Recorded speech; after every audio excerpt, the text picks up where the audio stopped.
Good morning, everyone, and welcome back to another episode here at the Damage Report. Big Thursday show coming at you. You don't know who my co-host is, but you know what? You're gonna like it because it's Ben Dixon back in the studio. Ben, how's it going? It's going well, John. How are you, man? It's good to be back. I'm good. Good to have you back. It's been a little bit since we spoke. How's the show been going?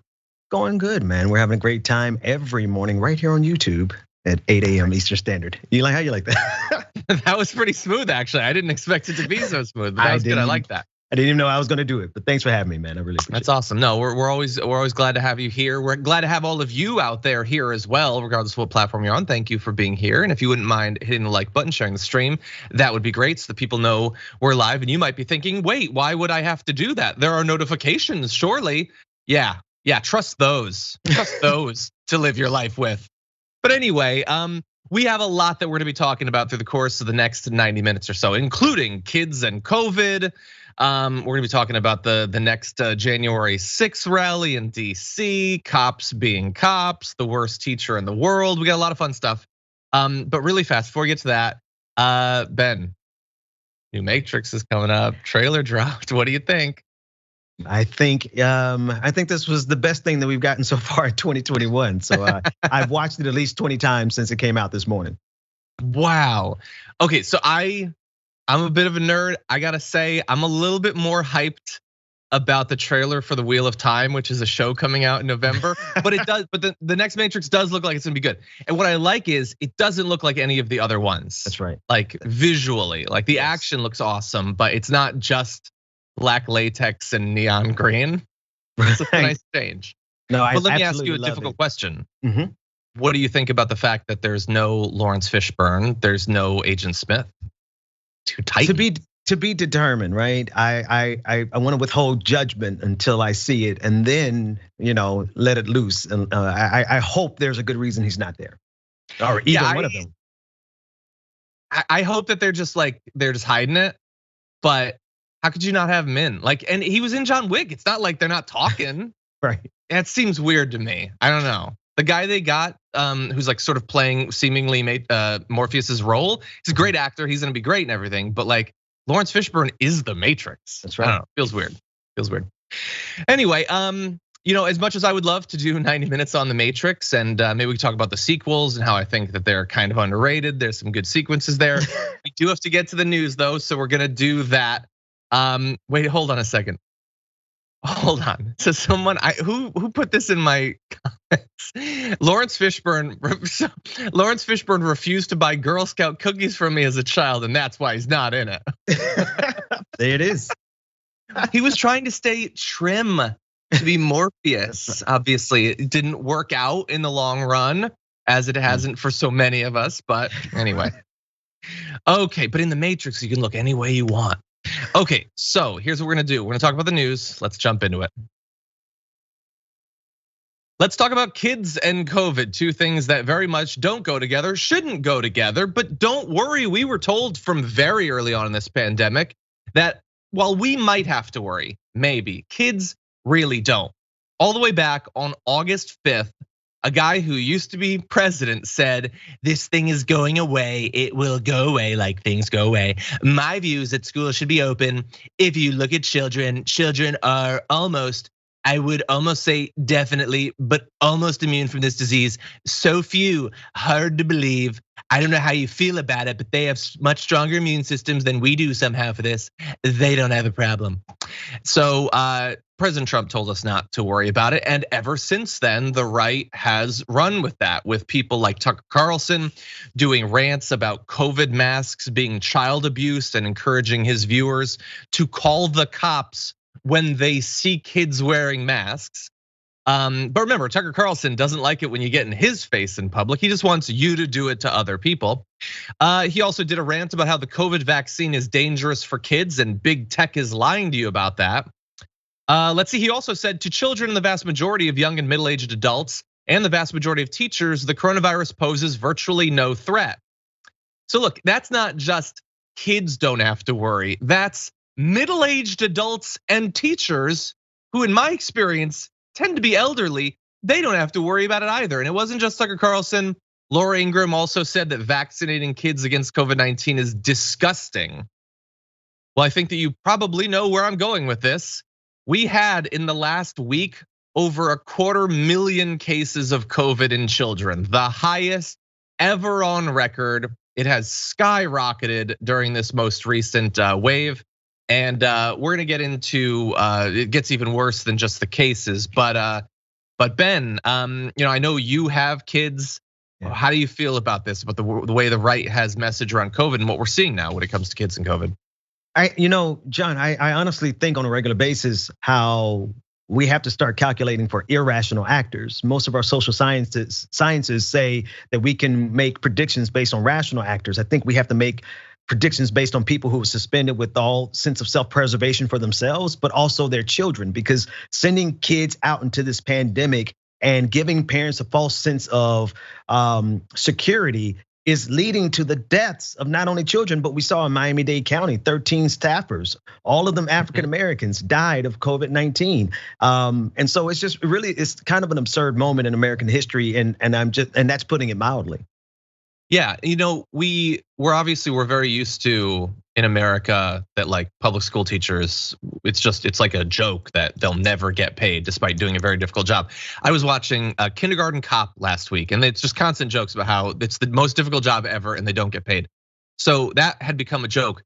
To then be totally cool with them dying, like I think back on the teachers I had. I would say mainly the most common thing was a 60-plus-year-old woman to not care if they die. And again, like they're not just saying kids are less likely to die of COVID, which is still true. It's not the only consideration, but it's still true. They're saying teachers don't have to worry about it. And you're totally right.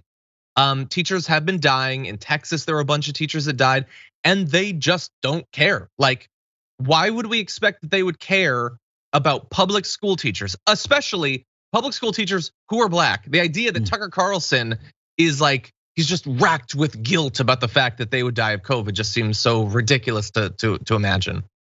Right, and that's the thing. It's not only do they not have any concern or regard for human life, they have no hesitation about profiting off of it, because a lot of these narratives are lucrative, right? A lot of the things that they promote, these conspiracy theories, they get a lot of clicks. And so they not only don't care, but they don't mind making money off of it. Yeah, 100%.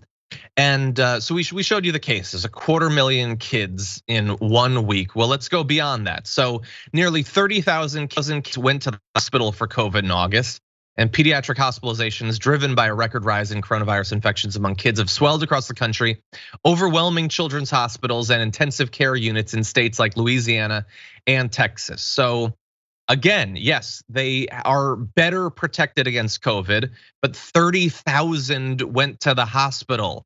That's not good. And by the way, if the ICUs and all that get overwhelmed, that doesn't just mean that kids with COVID might not have ventilators waiting for them and the doctors the care that they need.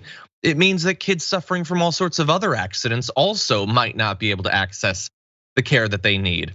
And we know what's causing this. It's vaccination rates. So when you compare, as they do in this chart, the 10 states that are most vaccinated and those who are least vaccinated, we're talking about adults being vaccinated here. There's a huge difference there, both for the adults and for the kids. The kids are still far less likely to go to hospitals than adults, but it's rising fast. And you can see there, based on that, the kid hospitalization rate is kind of close to the adult vaccinated hospitalization rate. So we're like basically taking away that advantage by not getting vaccinated.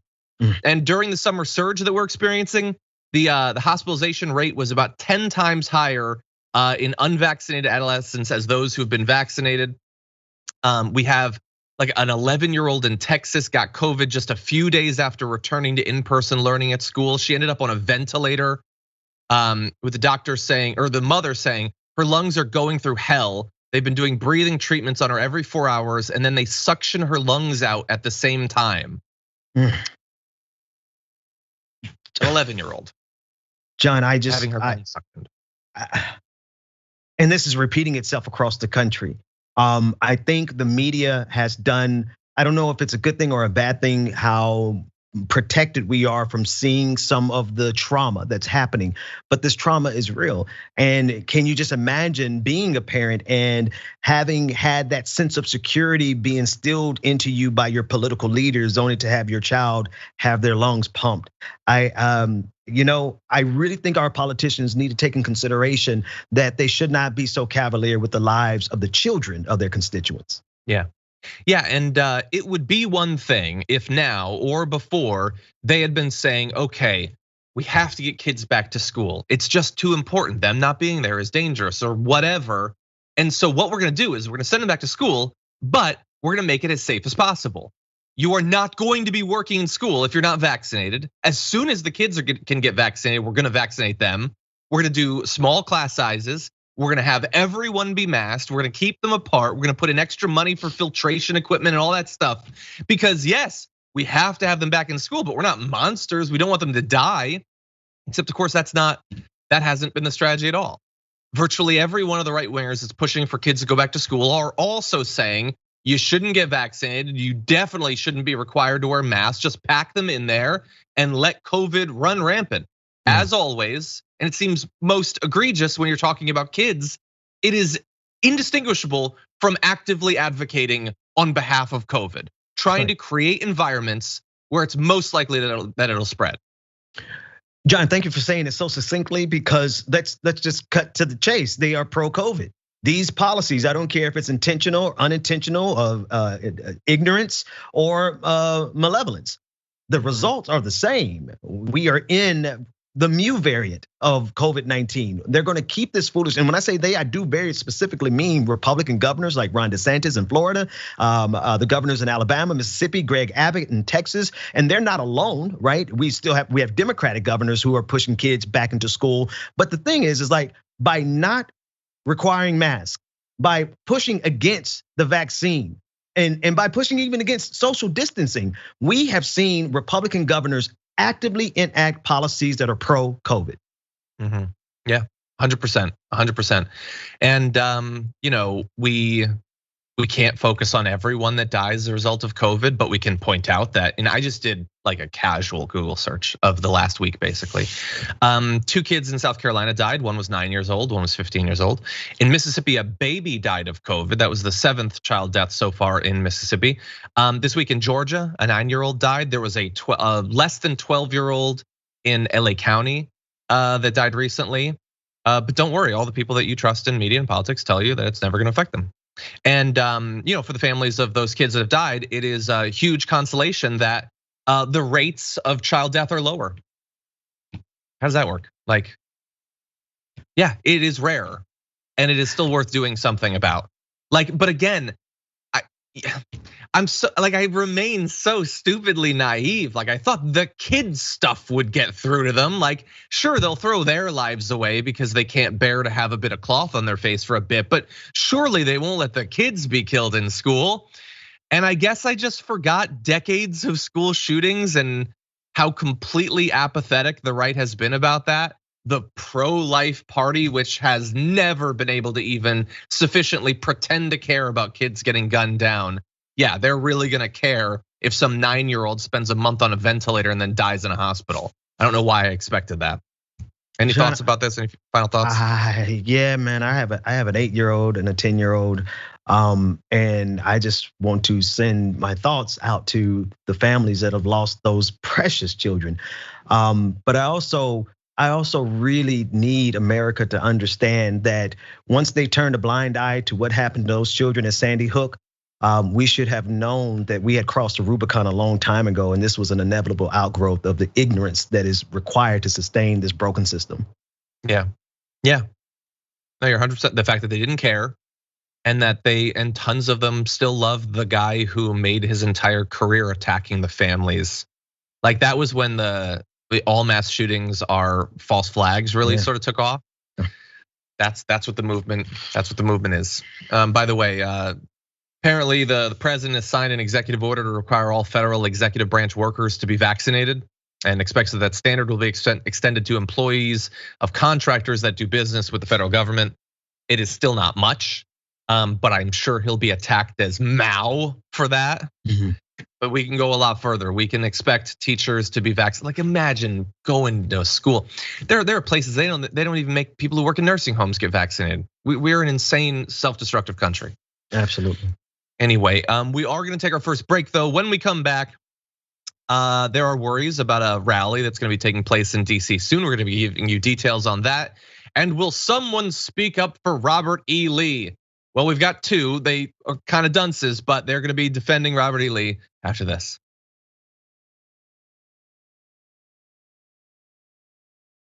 Okay, everybody, let's see what's going on out there in the audience. First of all, thank you, Benjamin James, for becoming a tier 1 member on YouTube. You get access to the badge and the emojis with that.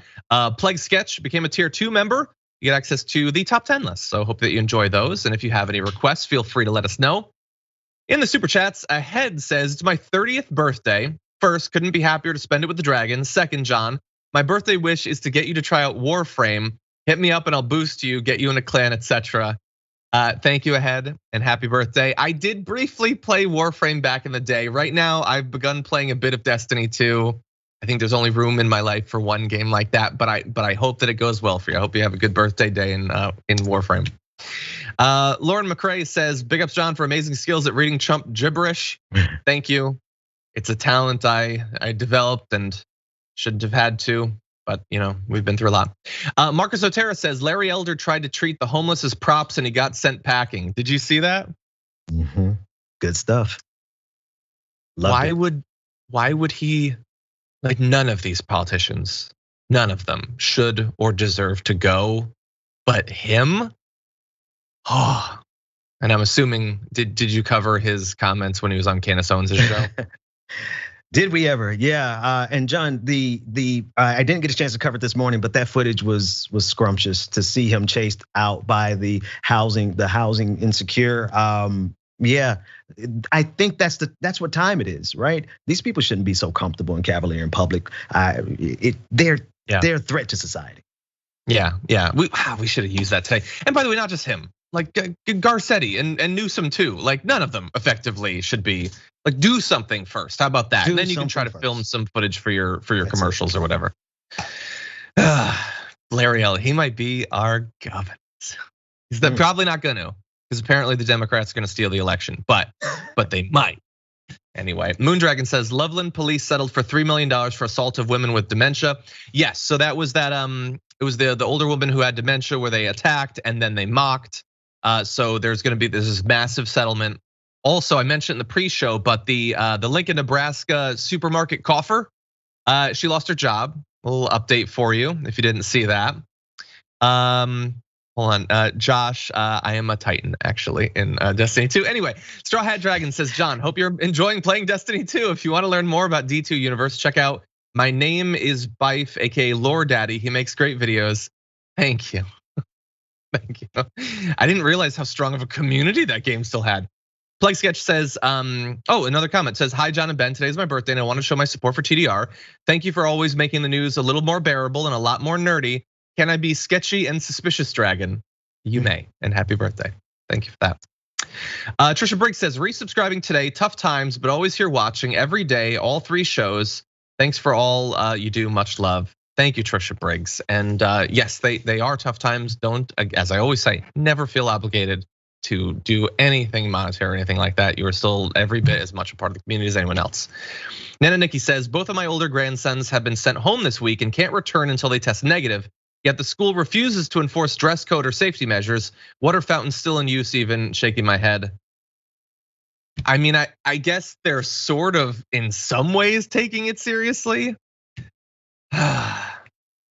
Movie theaters are back to no gaps between people. That seems weird. I watched Shang-Chi and like go away. There's open seats. You don't have to sit next to me and my wife. That seems weird.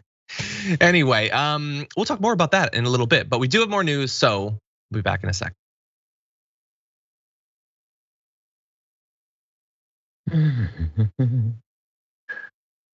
This is super chat from Tiger who says, literally playing Destiny 2 at this exact second. Also, what up, Ben? What's going on, Tiger? That's awesome. Before we jump back in the news, did want to let you know that once our show is done, and don't worry, we still got an hour and 10 minutes. Indisputable is going to be coming up with Dr. Rashad Ritchie, the White House honored Dr. Rashad Ritchie, by the way, the namesake of Dr. Rashad Ritchie Day in Georgia, by the way. So he will be hosting with Ben Carollo. Joe Collins III will also be on, so that'll be coming up at youtube.com/indisputable_TYT, as well as twitch.tv/TYT in not that much longer.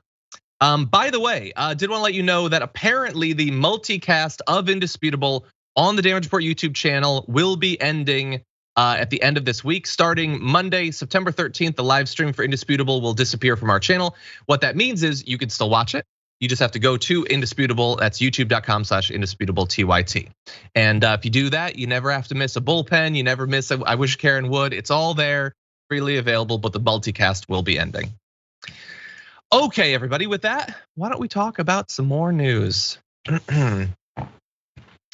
Some of those aggrieved over the arrests of people for what happened on January 6th in DC have got a new rally coming. It is the Justice for J6 rally that's gonna be in DC on September 18th.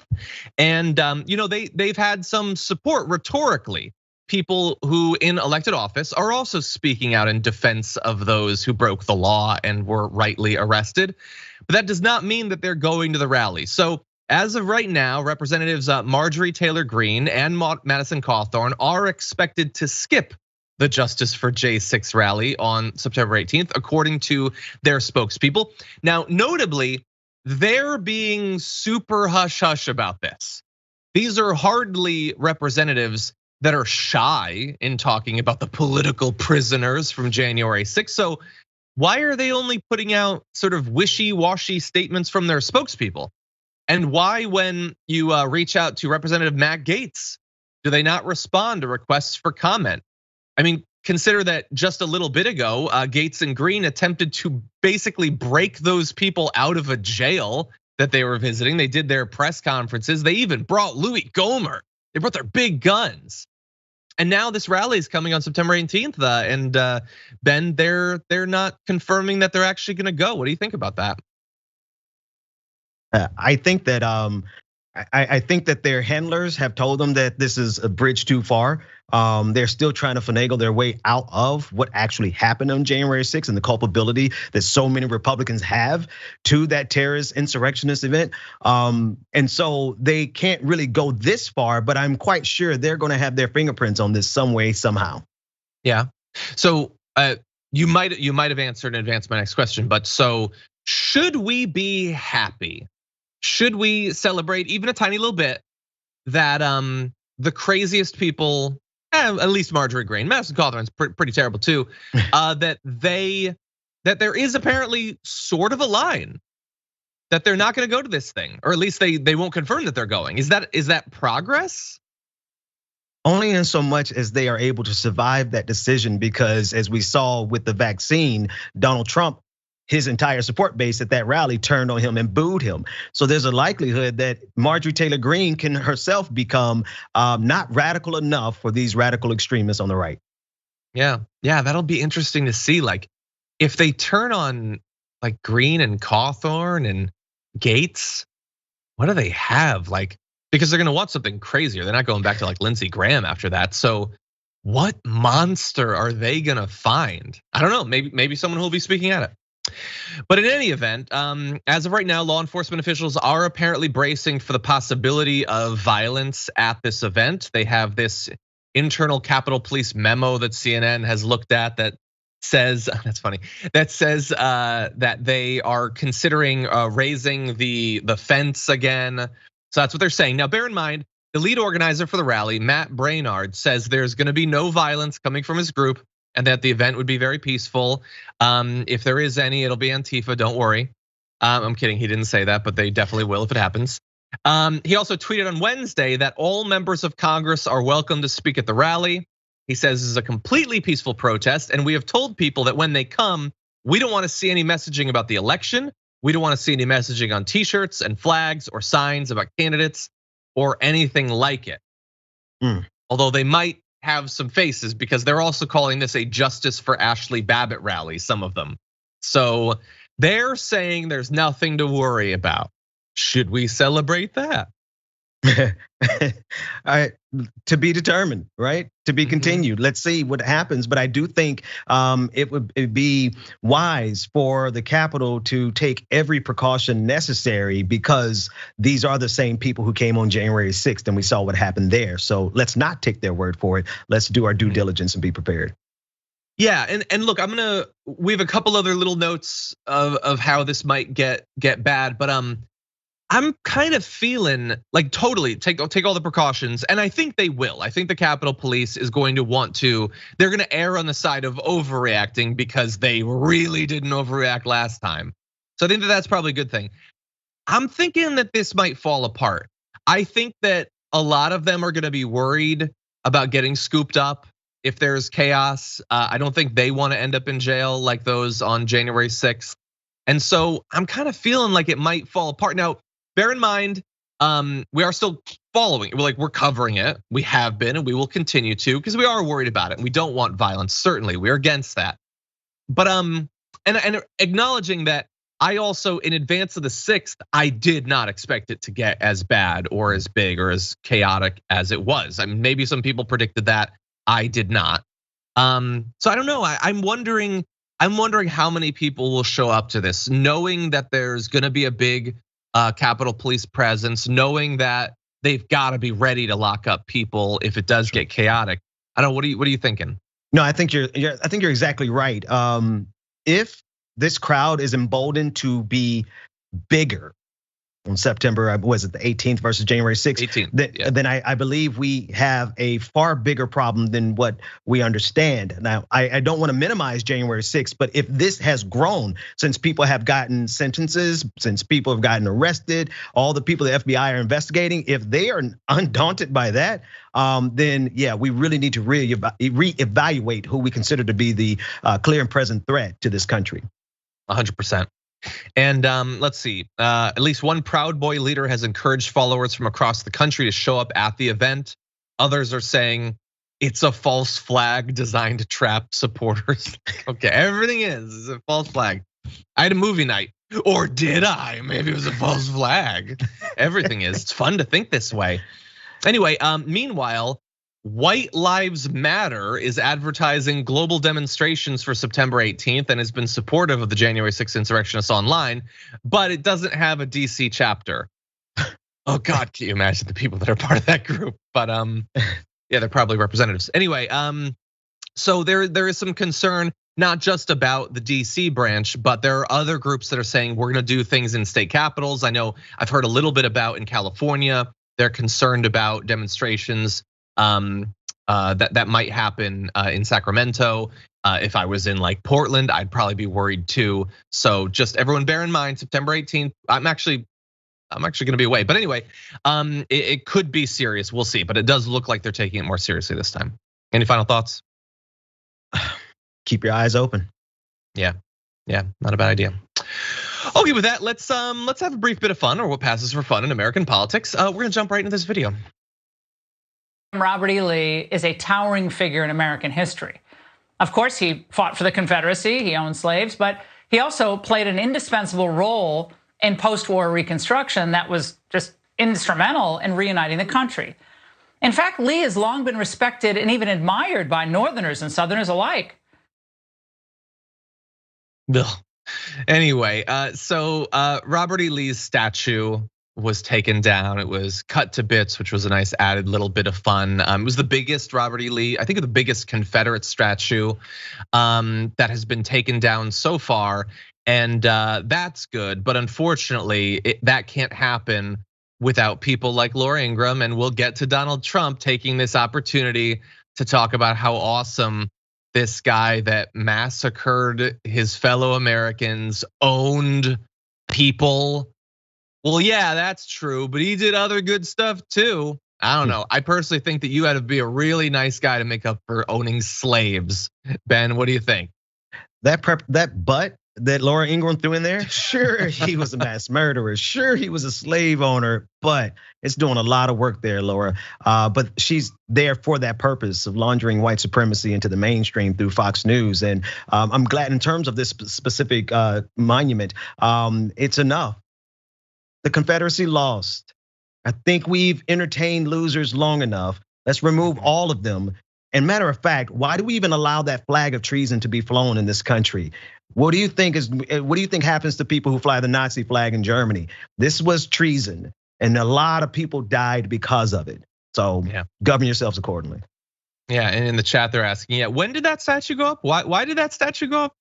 It's a good point. Yeah, there was a lot of renewed interest in figures like that a whole long time after the conflict they lost, that they started and they lost. It was one of the biggest historical instances of F around and find out. They did. They did. Anyway, so look, she's not the only one. Her take is dumb. Yeah, we never would have reunited without him. I mean, if they hadn't tried to split the country in half and killed hundreds of thousands of Americans, I guess we wouldn't have had to reunite. That would have been cool. So that's a dumb historical take. But she can't look like the dumbest for long because Donald Trump put out a statement. You can see here, official Save America letterhead and all that. We're not gonna read the whole thing, but here's what he said. Robert E. Lee is considered by many generals to be the greatest strategist of them all. President Lincoln wanted him to command the North, in which case the war would have been over in one day. Robert E. Lee instead chose the other side because of his great love of Virginia and owning people, and except for Gettysburg, would have won the war. He should be remembered as perhaps the greatest unifying force after the war was over, ardent in his resolve. He definitely didn't write this, by the way. Dude did not use the word ardent. He didn't do it. Anyway, ardent in his resolve to bring the North and South together through many means of reconciliation and employing his soldiers to do their duty in becoming good citizens of this country. By like starting the KKK and stuff. Our culture is being destroyed and our history and heritage, both good and bad, are being extinguished by the radical left. And we can't let that happen. If only we had Robert E. Lee to command our troops in Afghanistan, that disaster would have ended in a complete and total victory many years ago. What an embarrassment we are suffering because we don't have the genius of a Robert E. Lee. So that's why we failed in Afghanistan. It's not the graveyard of empires. We just needed to resurrect that old racist. Judd, the former president, we refer to him as -45 over on our channel. He never fails to outdo his ignorance because the last thing we want, I thought he didn't like losers, right? I thought he didn't like people who lost. Robert E. Lee is the biggest loser in American history. Deal with it. Yeah, and you can be like, well, it was really difficult. Like the North had so many more people, and so then it was a really stupid thing to go against them. So you were a loser going in, you were a loser going out. You didn't have to fight, you didn't have to own the slaves, you didn't have to do any of the horrible, evil things that you did. So anyway, I'm glad that they took down the statue. I'm gonna guess that Robert E. Lee wouldn't have been able to, take our troops to victory in Afghanistan. Like of all of the conflicts to say he could have saved, a protracted, brutal civil war clearly isn't his forte. Like that's not the one he could have done. You idiot, you dunce. But neither of them even care about Robert E. Lee. They both live in New York, or did. They're not interested in that. It's this weird cosplay. It's one thing if you actually love the Confederacy in 2021 and you have the flag hanging off the back of your Silverado or whatever. That's bad enough. That's sad enough. But pretending as a Northerner to be into it so that racist Southerners like you, that's even sadder, I think. Yeah. Any final thoughts? No, John, actually, I think that's the take right there. I think that's the one that we need to pound through the discourse, because let's be real, Tucker Carlson, Fox News is not a person in that Manhattan block that you all love so much that actually loves you back, South. So you should just kind of let that go. Yeah. I mean, I'm sure Tucker Carlson like occasionally imagines himself on the patio of a plantation. That's the only thing that can get him. I'm not gonna finish the sentence, but anyway, that doesn't mean they want to live there. They don't care. They're not interested in your part of the country. God, getting played by either getting played by rich real estate billionaires and Swanson heirs thinking that they care about you. Sad, baby. Anyway, we're gonna take our second break. We have much more news coming, including a development in the Ahmaud Arbery case, as well as the LAPD being absolutely terrible online. So that'll be fun, but we're gonna read some of your comments in this break.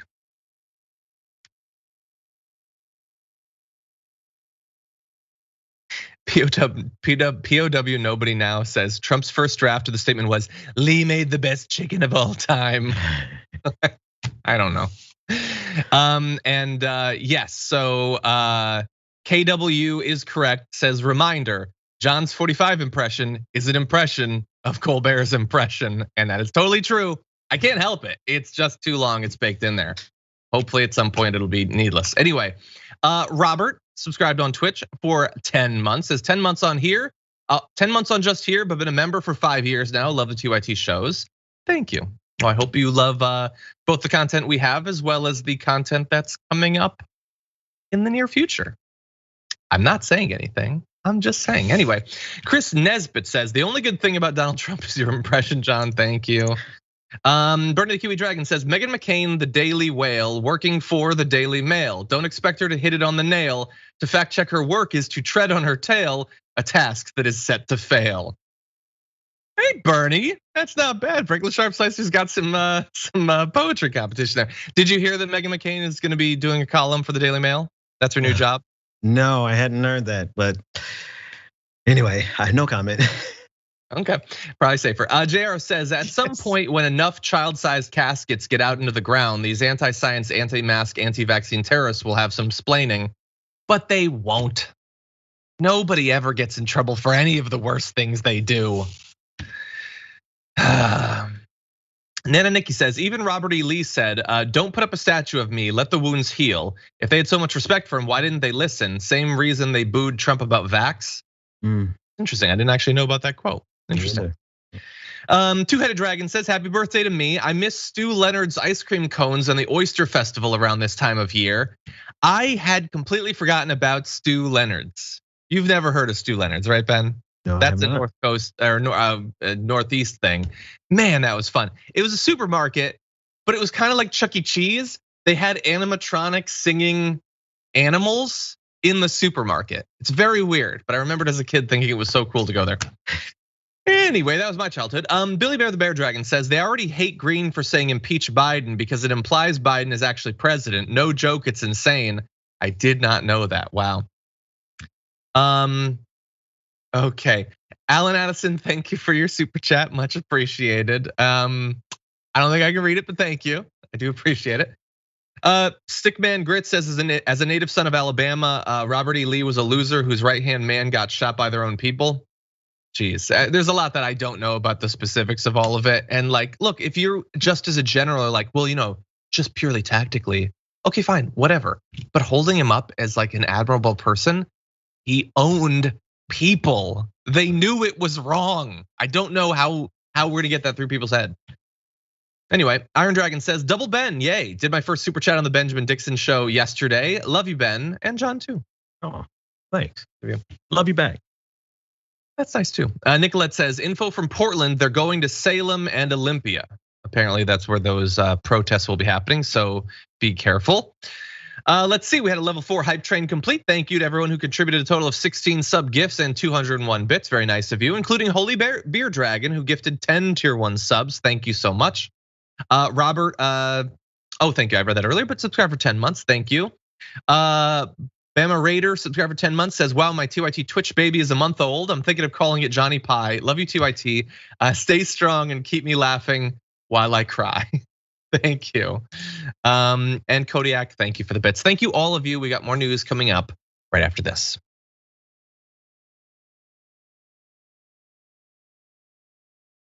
Okay, let's see. Oh geez, the news is about to get even rougher. Okay.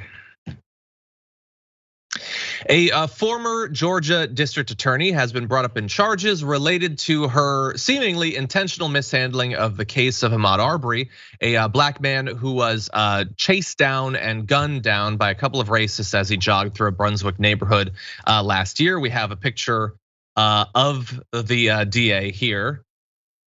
Great. Excellent County District Attorney Jackie Johnson turned herself into the Glynn County Sheriff's Office Wednesday morning after a grand jury returned an indictment on counts of obstruction, and violations of oath by a public officer last week.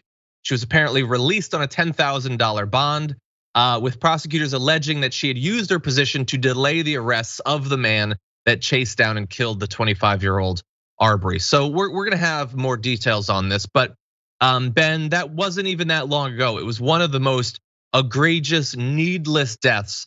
The idea that someone in a position of public responsibility would try to like serve as a brake on justice when it was so clear how needless this murder was. So good that they're at least pursuing some sort of charges. No, absolutely. And we've seen so many times, I'm reminded of several other cases, Bob McCullough, prosecuting attorney there in Ferguson, Missouri. And we see so many instances where the people who claim to be bringing us justice are actively facilitating the role of a defense attorney for their friends in the police department. And this is why we always say it cannot be the case that a system can investigate itself and expect for us to get justice, because, well, in this case, the prosecutor there in the Ahmaud Arbery case will see if justice can be had, but we have seen where she inserted herself to block justice for a Black life.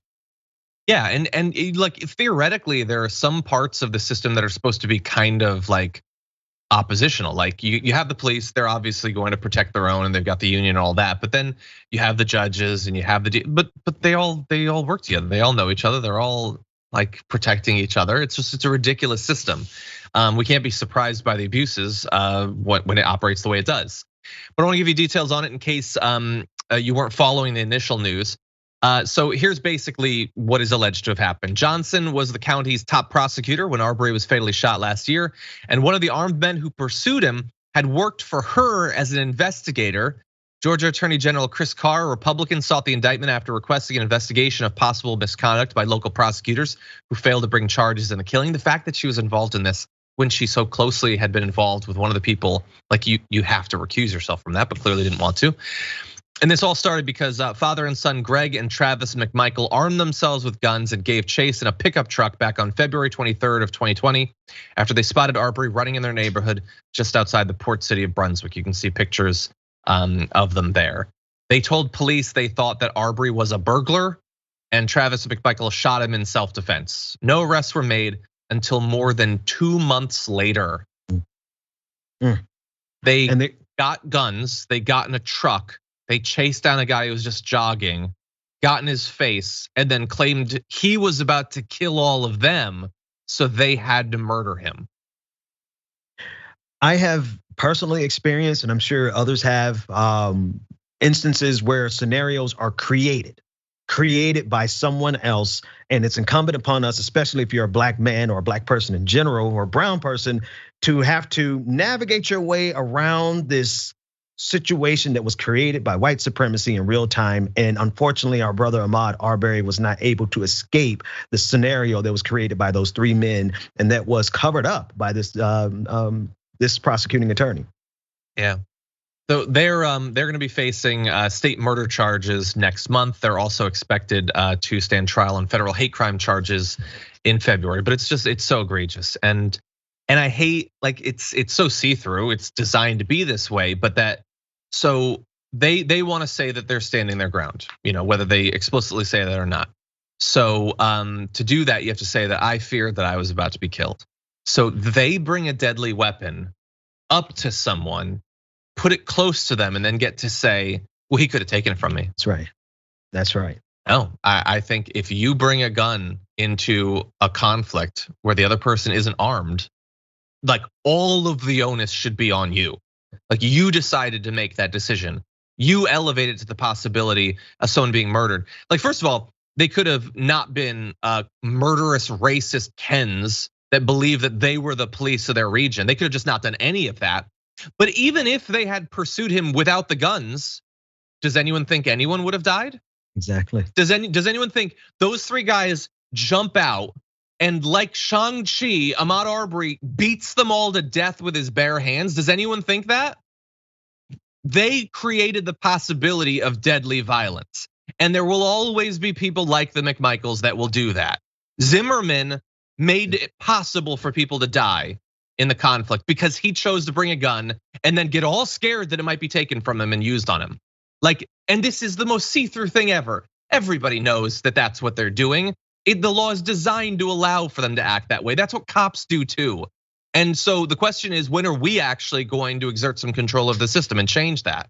And start putting at least a little bit of the responsibility on the people who choose to walk around with guns. Any final thoughts? Yeah, no, man. A lot of this. If the shoes were on the other foot, and we actually recognize white right-wing extremism for the threat that it is in this country, then what would America say about black people being so scared of gentrifiers running in our neighborhoods that we approach them the way Ahmaud Arbery was approached? Because if we really talk about the threat, the real threat is white right-wing supremacy in this country, as documented by the FBI. So should we be able to see someone running and assume that they are a threat to our community? That's what they need to think about when they do the same thing to black people. Yeah, and it's a great hypothetical, even though obviously they wouldn't be okay with it. Like, obviously. We know that, not for a second. It is just every bit of this is so washed in racial animus, in racial preconceptions. The fact that, like, when this story initially broke, I don't know if you remember the excuse that was given by a bunch of right-wing racists online. It was, okay, well, maybe he didn't like rob or whatever, but there's a video of him looking in a house that was being constructed. So he was asking for it. Like, even though the McMichaels had nothing to do with any of that and didn't even know that. Okay, if there was a house being constructed, I might look. You know why? Because I like shows like Fixer Upper. Maybe Ahmaud Arbery liked shows like Fixer Upper. He gets to look in a house that's being constructed. That is not that should not be a death sentence. That's right. It's just so ridiculous to the lengths that they'll go to excuse or to try to whitewash racist, murderous violence. That's right. Okay, so we have more cops for you. You know what? I'm just gonna remind you for just a sec, just to give a little bit of a breather. The Indisputable will, as always, be coming up after the damage report. So we've got this one more story. It's gonna close out our first hour. After that, we'll take a short break. We're gonna have some more news for you. But right after that, Dr. Rashad Ritchie takes over. Ben Carollo of Galaxy Brain on Twitch will be joining him. Joe Collins III will be there for debate, and that will be available both at Twitch and youtube.com/indisputable_TYT. And another reminder, if you haven't already subscribed to Indisputable, which I think that you probably have because they are rocketing up in subscriptions, you definitely should, because the multicast of the live stream will be ending after this week. So you're gonna wanna be a subscriber so you can get notifications and all that. Or at least get as many notifications as YouTube will allow you to get, because they don't really. But anyway, with that, why don't we move into our last story? It's an amazing investigation by the Brennan Center for Justice into the LAPD's apparent strategy of trolling and scrubbing the social media account of people that they approach, that they talk to. Why? Well, we're gonna give them a chance to argue for it, but it seems pretty ridiculous to me. So they have copies of these what are called field interview cards that police complete when they question civilians. They reveal that LAPD officers are instructed to record a civilian's Facebook, Instagram, Twitter, and other social media accounts alongside basic biographical information. No word on TikTok yet, but I wouldn't put it past them. The copies of the cards obtained by the Brennan Center also revealed that police are instructed to ask civilians for their social security numbers and are advised to tell interviewees that it must be provided under federal law. The Brennan Center has confirmed that they have not been able to find literally any law that would require someone to give a cop their social security number, but the cops are just lying and saying that. So there's an internal memo that shows that the police chief, Michael Moore, told employees that it was critical to collect this data, the social media data, for use in investigations, arrests, and prosecutions, and warned that supervisors would review cards to ensure they were complete. They said that similar to a nickname or an alias, a person's online persona or identity used for social media can be highly beneficial to investigators. That's according to Charlie Beck, former LAPD chief. So we're gonna get into this more, but the idea, this is not just people that have been arrested or people that are on trial. This is like people that cops talk to. They are going to try to get your Instagram account, your Facebook account, your Twitter account, and then just look and see what you've said. What do you think about that, Ben? I think that we better recognize the creeping fascism as it's happening in real time. We were kind of talking off air about people not seeing these things happening as it's happening, but folks, they're building the robot dogs from Black Mirror. They are monitoring all of your social media, even already. And now they're just blatantly gonna come and tell you that you gotta give them their social security number and your Instagram account. I think we better recognize where the real threat is, and it's not in some chip in the vaccine. 100%. Yeah. So remember when we were rightfully freaking out because in Arizona they were stopping people that they thought might be undocumented immigrants and asking them for their papers or whatever? That's right. Yeah, that was unacceptable, and this is unacceptable. Why does a cop need to know what I post on Facebook? It's pictures of my dog. Does he need to see those? What if I tweet about politics? Does the cop need to know that? If I post Instagram photos of me at Runyon or something, why does a cop need that? Seriously, I get why they want it, because they are one of the tentacles of the machine. That's why they want any and all information. But why should they have it? And why should we allow it? So especially, by the way, when it's the LAPD. So I'm gonna remind you of a few things they've been up to. Last October, prosecutors filed criminal charges against 3 officers in the LAPD's Metro Division, accusing them of using the cards to falsely label civilians as gang members after stopping them. That unit also had a history of stopping Black drivers at disproportionately high rates, and according to the LA Times, has more frequently filled out the cards for Black and Latino residents they stopped. Because of course, they can do it with whoever they want and not do it with others, and they'll just use their discretion. They're baked in implicitly racist discretion. So these are the people that we're gonna trust. Those who are using your Twitter accounts to label you as gang members, they're part of the LAPD. There's a good chance they're gang members, but can I go through their social media, their private Facebook groups to label them as members of gangs, Ben? I kind of feel like it's not gonna go both ways in that particular way. If you think about that non-binding resolution that came from Josh Hawley, one of the parts of it was specifically saying that they wanted to protect the rights of police officers to not be doxxed. And here we are with police officers saying, not only are we gonna dox you, we're gonna ask you to do it in real time and tell you that it's a federal law for you to give us your social security number. And John, thank you for saying that. Let's be sure, some of the most malevolent gang members in this country wear uniforms and call themselves cops. That's all. 100%. And by the way, it seems important to point out, more than half of the civilians stopped by Metro officers and documented in the cards were not arrested or cited. Now you might think, oh good. No, that means they are gathering this data for people who don't even merit being cited by the incredibly low standards of the LAPD. And they still have that information. What do you think? They're throwing that away afterward? Oh, well, they didn't do anything wrong, so I guess I don't need any of this data. No, you're still in the system. Again and again, what are they using that for? They're being so casual about it. They're gathering it for people. They have no idea if they even need to talk to these people. They're just gathering it up, sucking it up. Now, there are some potentially even worse implications. So Hamid Khan of the Stop LAPD Spying Coalition noted that the LAPD also shares data with federal law enforcement agencies through so-called fusion centers and has previously used predictive policing technologies that rely on data collected by officers in the field and which can criminalize communities of color. So these are separate concerns. Now think about how they combine with the social media thing. So they take data they don't need. Are they distributing it to the feds, to other police departments? Are you just gonna trust them? And by the way, they believe in predictive policing. They believe that they can use information, demographic information, past arrests, where you live, that sort of thing, to decide whether you're a potential threat. You don't think that they're using your Twitter and your Instagram and that sort of thing? Like, if they were already getting in trouble for the predictive policing, it's only gonna be more sophisticated with more all-encompassing access to your data. And the LAPD, Ben. So let me give you one more detail.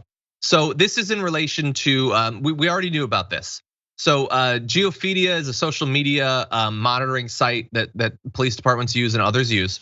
So one internal document, which the Brennan Center found, it's undated but appeared to be several years old, listed keywords and hashtags that the LAPD appear to be monitoring through this social media tool.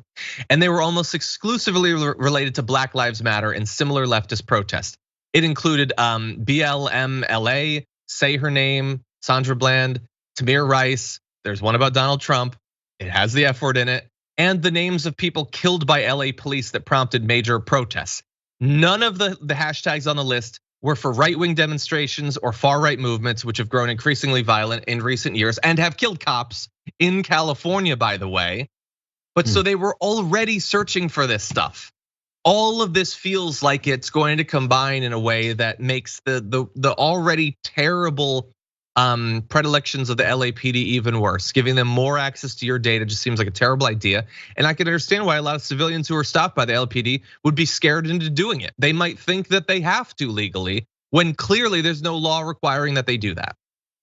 Any final thoughts? Yeah, John, you said that they are the tentacles of the machine, right? I'm thinking of the Leviathan. They are the tip of the spear of the monster that is the police state that is required to maintain the immense bigotry and barbarity of this system. And this is just like the leading edge of technology doing the same thing that they've been doing since time immemorial, which is taking from the people and protecting the powerful from the people instead of protecting and serving the people. 100%. I just want to briefly mention, a lot of people have been talking about this.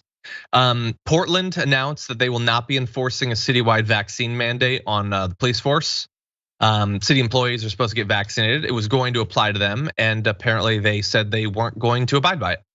And so Portland is backing off. Mayor Wheeler's like, well, it's a disappointment. We really wish our cops could be vaccinated, but they're not gonna be. They're there to protect people. They might be spreading COVID to them. That's cool. Cops can do whatever they want. They're better than you and I. Did you know that? Pretty clear from the news. Anyway, okay, so let's see. We have like another minute more. I'm gonna read a couple of comments before we close out this first hour. Let's see. Feral Dragon says Matt Gaetz still refuses to visit his district since a chick threw a drink at him. LOL, he knows we hate him. I did not hear about that story, but I'm sure he knows that his district is probably not big fans of him.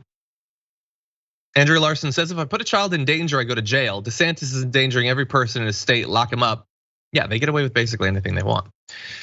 Let's see, Moondragon did send in a super chat about what Portland is doing with the police force. Thank you, Moondragon, for letting us know about that. Okay. Stickman Grit says, I was just as outraged as you. No, I don't. Maybe I'm forgetting. I apologize if I misconstrued what was in your super chat. Thank you for letting us know. And finally, Penguin says, Nazis in Germany fly the Confederate flag because the Nazi flag is illegal. Oof. And there it is. Jeez. Okay, well, let's see. Bisk says, subscribe for 2 months, says, John, why do you and Brett share a brush? You don't even have hair, kind of weird if you ask me. I don't even know what Brett said that caused you to say that, but I am sorry for both of us. But anyway, more news to come. We're gonna take a short break. We'll be back on the other side of this break.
Welcome back, everyone. Thank you for sticking with us. I'm John Iadarola. Got another half hour for you, joined by Ben Dixon. Ben, thank you. Ben, Sure. We're like a year and a half into the pandemic. How you holding up? Man, I'm doing the best I can, man. That's just, it would be a lot better if we had some decent leadership during this. That is true. If everything was back to normal, what's the thing you'd want to do? I don't know, man. Just go out to a bar or something. Let me just keep it simple because we're on air. Yeah. Okay. Nice. Okay. Let's see. We've got a couple more stories for you, but before we jump back into those, I want to read some comments from you. Let's see. Mad Craig subscribed for 9 months. Says, "Hey, Dragon Daddy, Mr. DJ Lunchbox, Purple God, you all at TYT are doing a splendid job. By the way, Gates, Green, and such don't go there because they're afraid that happens what they have sown." Yeah. If I were them, I'd be a little bit scared. Like all these people that help to give birth to these insane movements, like no sooner have you created it than you are at its mercy too. As Ben pointed out, Trump experienced that when he encouraged them to get vaccinated and realized, oh, you guys like me, but you also are in control of me. Yeah. I am Sock Dragon says John's takes on sequels are violence. That's not fair. What? Just because I like them? I'm not saying I like the Matrix sequels. I like some parts. The highway chase scene is very good. It just is, and I thought that the albino ghosts were kind of cool. I noted they weren't in the trailer. What was the Merovingian wasn't? Well, who's the guy he was fighting with when he said you don't know someone until you fight them? That was one of the best fight scenes in the whole trilogy. Seraphim, I think it was. Seraph. Yeah. That was a good fight. That's cool. Yeah, I don't know who played Seraphim. Okay, let's see. Alien Sock Puppet says Tucker is worse than that crap I stepped in at the dog park. So he's worse than anything you'll find at a dog park. That's definitely for sure. Let's see. Jersey had an interesting message on Twitch that says, "Hey John, did you hear about the case from SCOTUS that may cause issues for Texas from 1982, Larkin versus Grendel's Den? I really hope it starts trending for the women in Texas." So I looked that up during our break, and based on the 5 seconds of research I've done, I will defer to Adrian Lawrence on this. It says the Supreme Court struck down a Massachusetts law permitting churches to veto applications for liquor licenses, finding that the Establishment Clause of the First Amendment forbids a state from delegating its power to a religious organization. So it depends on if they take that as that's the only thing it can't delegate to, or can it not delegate its power to a third party? That might cause this to be knocked down. And clearly the situation in Texas is awash in religion, but we'll see. And again, you're pointing out precedent. It's just right-wing extremists in robes. That's all they are. But it is an interesting case, and thank you for letting me know about it. Oh, let's see. Finally, Andy from Ohio subscribed for 12 months. Says Brother Ben, DJ Daddy Lunchbox Dragon. Thank you. Kin of Wolf subscribed for 11 months. Says finally a subversary with TDR where it all started. Thank you for being here, everybody. With that, Ben, you ready for some more news? Let's do it. Yeah, you don't know what the news is though, man. It's rough. Be careful what you wish for, but let's jump into this. Sure. I date a black guy. Okay. Then I can say because I got it. Okay, what you saw there, thankfully brief, was a teacher at Alcovey High School asking her students if she can use the N-word. So that's bad. She did, even though they said no. And then even worse, she started giving hypotheticals like, what if she dated a black guy? Could she say it then? And she said it, by the way. She wasn't saying N-word, she was saying it full out. So we have a picture of the teacher. It's an art teacher, by the way. This is not, I mean, I don't know what you'd have to be teaching for it to make sense, but you don't expect it in art class. Anyway, she's obviously white, a white woman. And that video is now circulating of this teacher. She's the teacher of the year formerly, Ben. Standards are interesting in that area. At the risk, yeah, I'm not going to take that bait at the risk of angering my sisters who are all teachers. But the hypothetical thing is what gets me, John. It's like, I'm going to craft a scenario that's so ridiculous that in my mind, it's going to give me permission to say a word that could get me fired or get me canceled or get me, who knows, in the right situation could get me mollywopped. Why not just dispense with the scenarios and just retire the word and not be concerned with whether or not black people use it, because it's really none of her business. And now she needs to worry about what she's gonna do when the ramifications come down on her. Yeah, so it all seems so clear, but more importantly, it seems like it's like, even if you are a dumb racist, all of these things have been adjudicated. Right. Like, you're not 10, she's a full-grown woman, and she's wondering if she can say it. Where have you been? Like, have we not gone through this as a society over and over and over? Why are there fully grown people that are every day learning that, no, you can't say it. No, dating someone doesn't have anything to do with it. No, you shouldn't touch people's hair. Like, why are these things that need to be learned anew on a daily basis? Like, are we having, is there way more people who are like going into long-term comas than we know popularly? I don't understand it. I know that we might be having a little bit of trouble with your camera. Did we lose Ben entirely? Oh no, I think I might be back, John. Okay. I think I'm here. Very good, you fixed that real smooth. Yeah, why are people having to be taught this that are full-grown adults that have been alive during all of this? Somewhere along the line, it's kind of jokingly, they didn't get the update, right? They're still operating on an old operating system where they were free to get away with saying these things, and that's how they want it. But the real thing is that last part of the phrase, this is how they want it. They are willing to risk it to try to change the national discourse so that they can maintain that grip on being able to do whatever they want to without any consequences. Yeah, well, in this case, there were consequences. She was banned from the classroom following the incident. The district is now investigating the situation. 2 years ago, she was named Teacher of the Year. Boynton has taught high school art for more than a decade. And I'd like to give her a great deal of credit for resisting the urge to talk like that for 8 years or whatever. 8 to 10. I just don't forget the fact that it went viral and that it was filmed. Like, I understand that regrettably there are just gonna be racists. They're just awful people. But like, how could you be a racist and not know what the reception would be?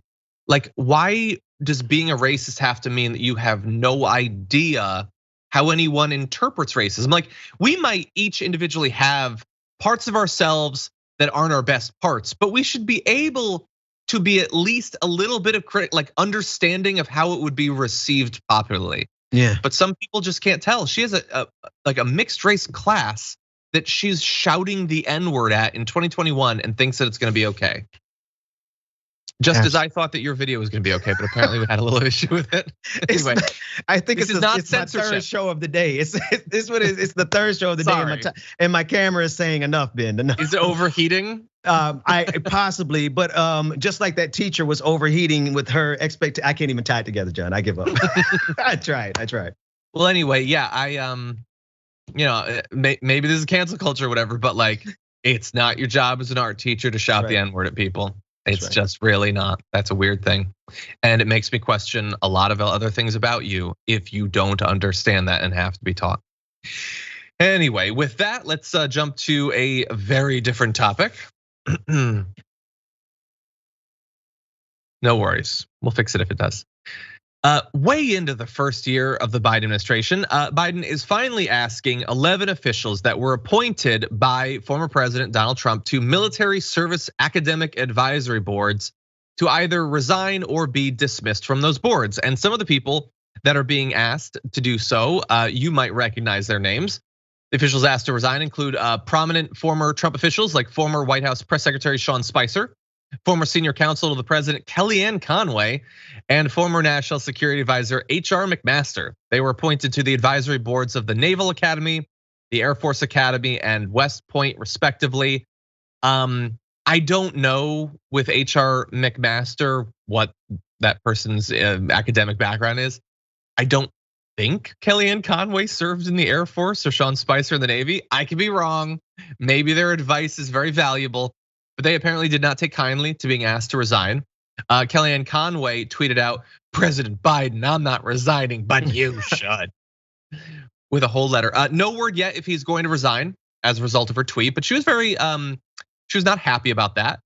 AOC responded saying a predictable, if not unfortunate outcome. Clinging on to vestiges of power against the people's will is kind of your Trump's and the GOP's thing. When you're fired, don't let the fascist victim complex hit you on the way out. I like that. That was nice.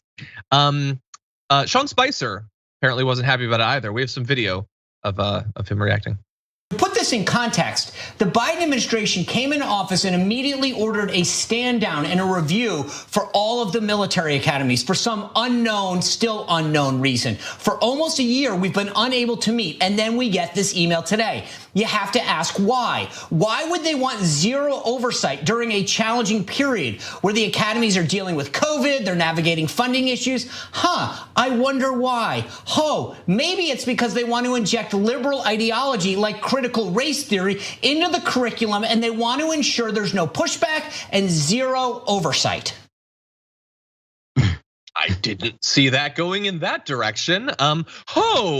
Maybe it's Ben. What do you think? Do you think Sean Spicer's onto something? It's the ho for me.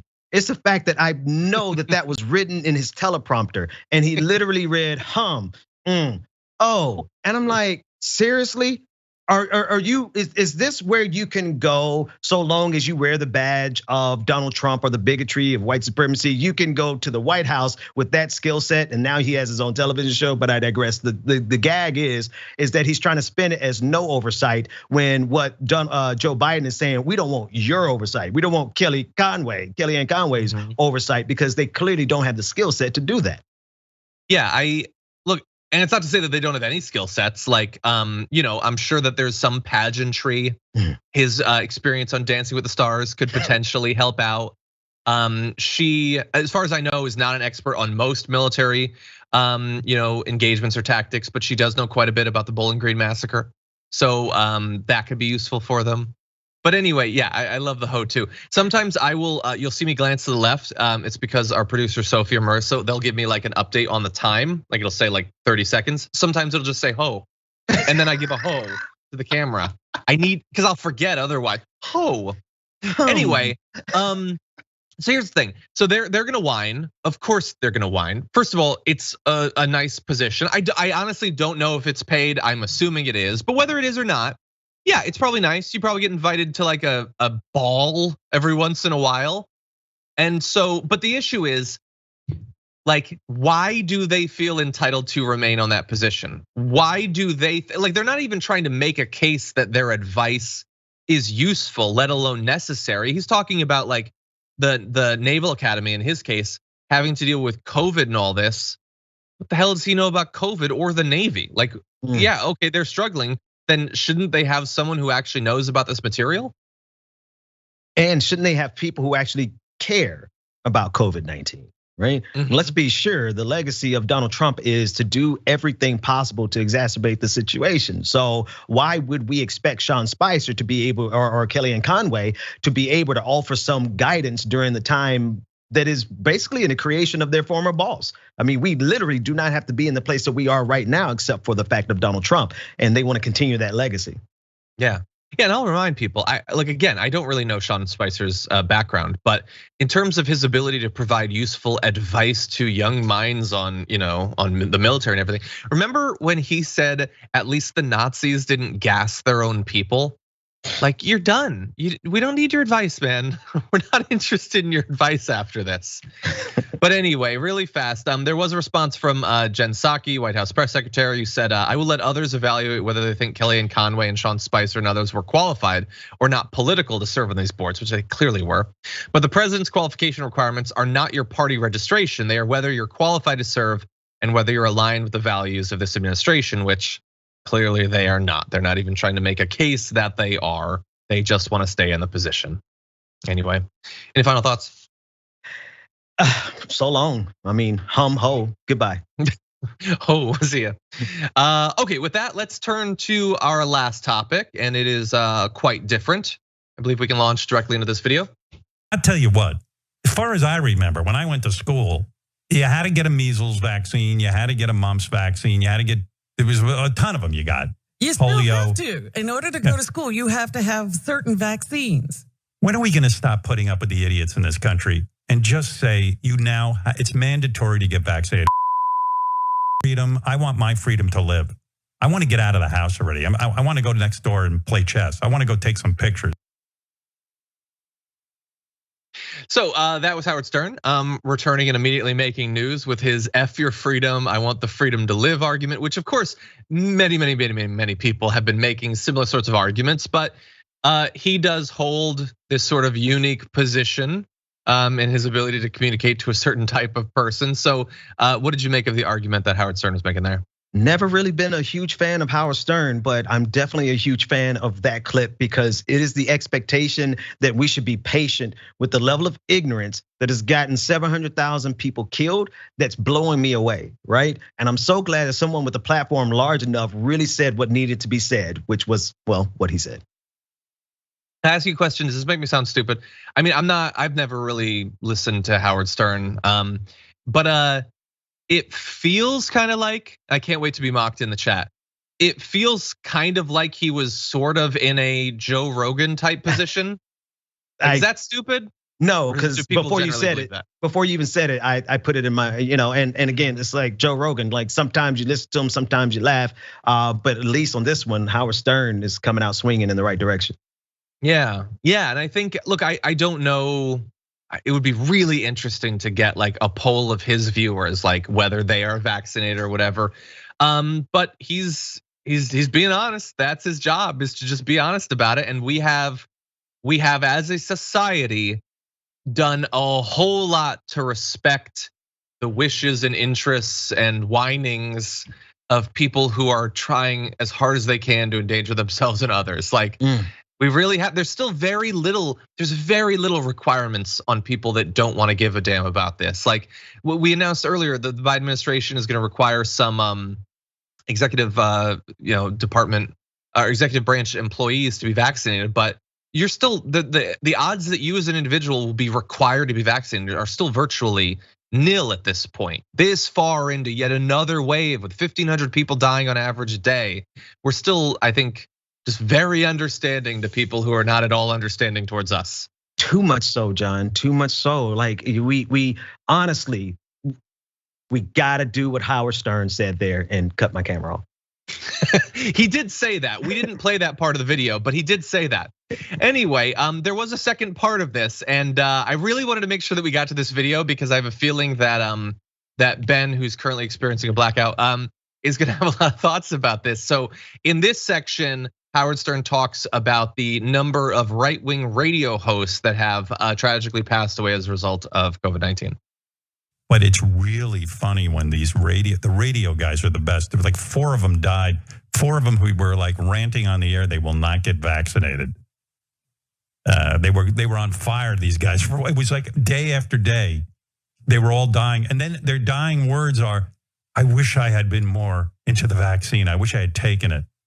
I have trouble drumming up compassion, and I think that's a terrible thing, to not be able to drum up compassion for people that stupid that they wind up dying.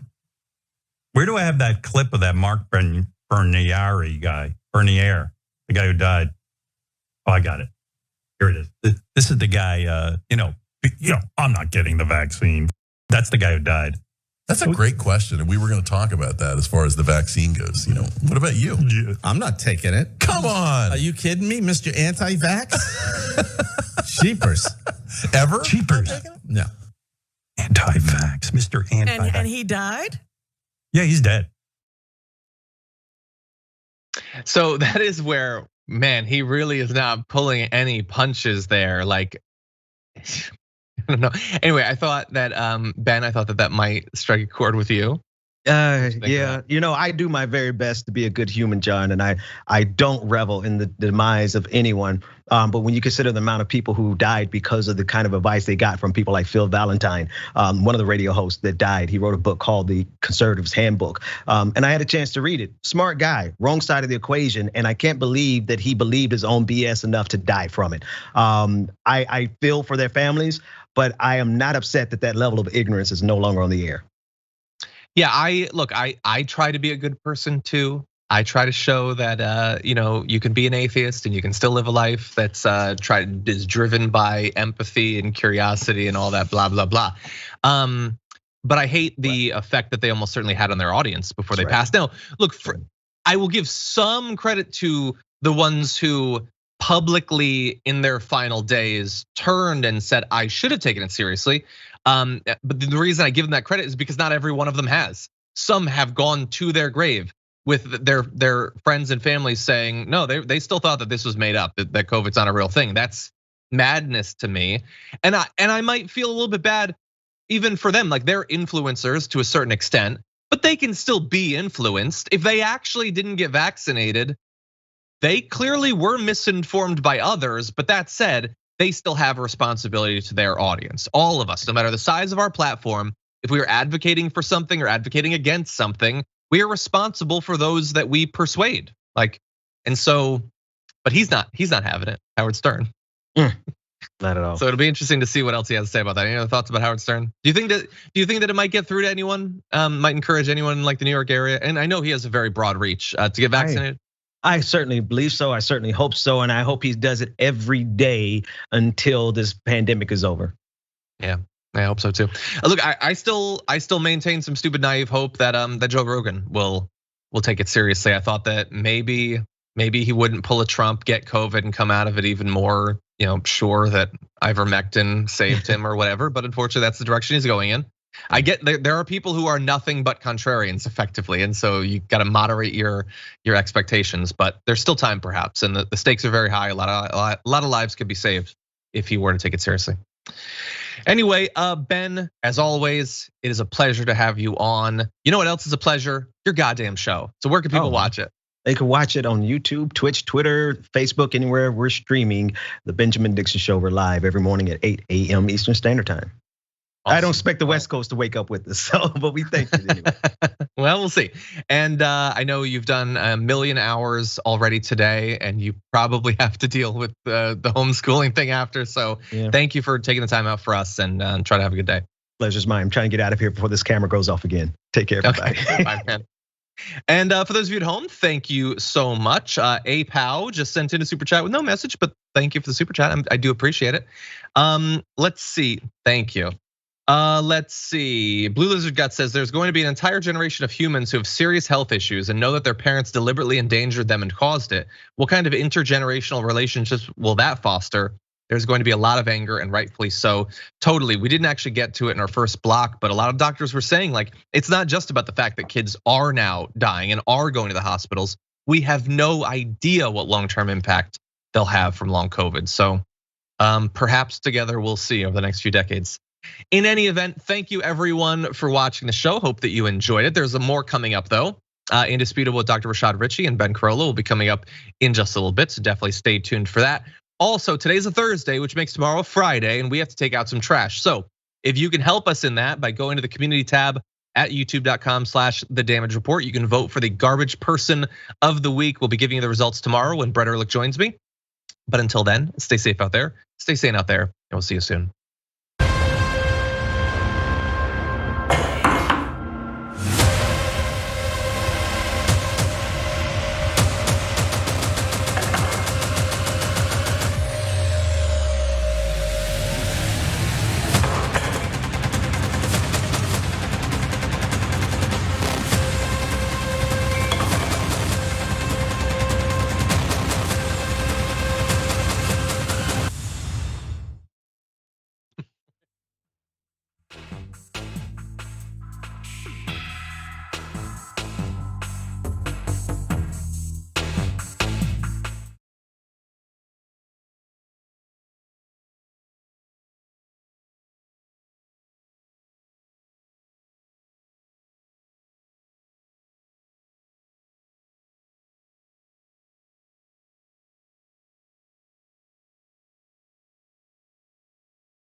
Welcome. It's Indisputable. Good to be with you. We got a lot on the agenda. I'm your host, Rashad Ritchie. Listen, we have an interesting bullpen guest today who is going to debate me. Now, this is what he wanted to do. He's going to debate me on why Larry Elder is the best candidate to become governor of California. None other than Joe Collins III. We've had Mr. Collins on the program before. He is also running as a Republican for the congressional district seat now held by Maxine Waters. Also breaking down news of the day. We got my big homie, Ben Carollo, host of Galaxy Brain and Bleep Blop. Ben, writer and TYT contributor. Top story of the day. Ladies and gentlemen, let me take you to Newton County, Georgia, where a school teacher decided to sit on a desk and tell her students that it is okay for her, obviously, to say the N-word, and then she provides context for when she should be able to use the N-word. Here it is. Yeah, date a black guy. Okay. Then I can say no, because I got it. Producers, I want you to get ready. We're gonna play that one more time. All right, here it is. Yeah, date a black guy. Okay. Then I can say no, because I got it. Okay. You see, she actually recently won Teacher of the Year. This educator is now suspended. Let me give you background to this insane story, okay? An art teacher in Alcovey High School is now off the job after students say she used the N-word in the classroom. Well, you don't say. It gets deeper. Students say the teacher, seen sitting on a desk, posed them a question of when it's okay to use the N-word. Now remember, she's the art teacher. This has absolutely nothing to do with the curriculum. It is not in some kind of proper context. They are not doing an assignment. She just decides to sit on a desk and I guess become one of the students. I don't know what that was about. It was ridiculous, right? Let me just say this. I don't know what's happening out here, but is this a thing where there are some white people, I know not most and definitely not all, but some, who are just trying to get away with saying the N-word? She's talking to children. She's at her job. She's a school teacher. And she has this Teacher of the Year award in her background. Here's what she said. Say I date a black guy. Now she's trying to provide context here for her art students, okay? Well, say I date a black guy. Then I can say N-word. The students replied, no, in unison. She continues, cause I got an N-word. The teacher, who school officials identified as Alexandria Boyington, let's put up a picture if we have one. Okay, we'll put it in post. She is a white female, as you can see. Named Teacher of the Year 2 years ago. She has now been banned from the classroom as the district investigates. Students were outraged by this. One student, a couple of students went on record with the local news team. One student said, there was no reason for her to say that. When I saw the video, I was disappointed because as a teacher, you are supposed to keep your profession and just keep your composure. She shouldn't even be suspended. She should be fired. Ben, what are your thoughts on this one? I mean, it's wild how much this comes up, right? Like I remember literally being a child watching Jon Stewart, right? When I was like 13 years old, and they were making a mockery of white people that were trying to like make excuses, singing rap lyrics, right? Mm-hmm.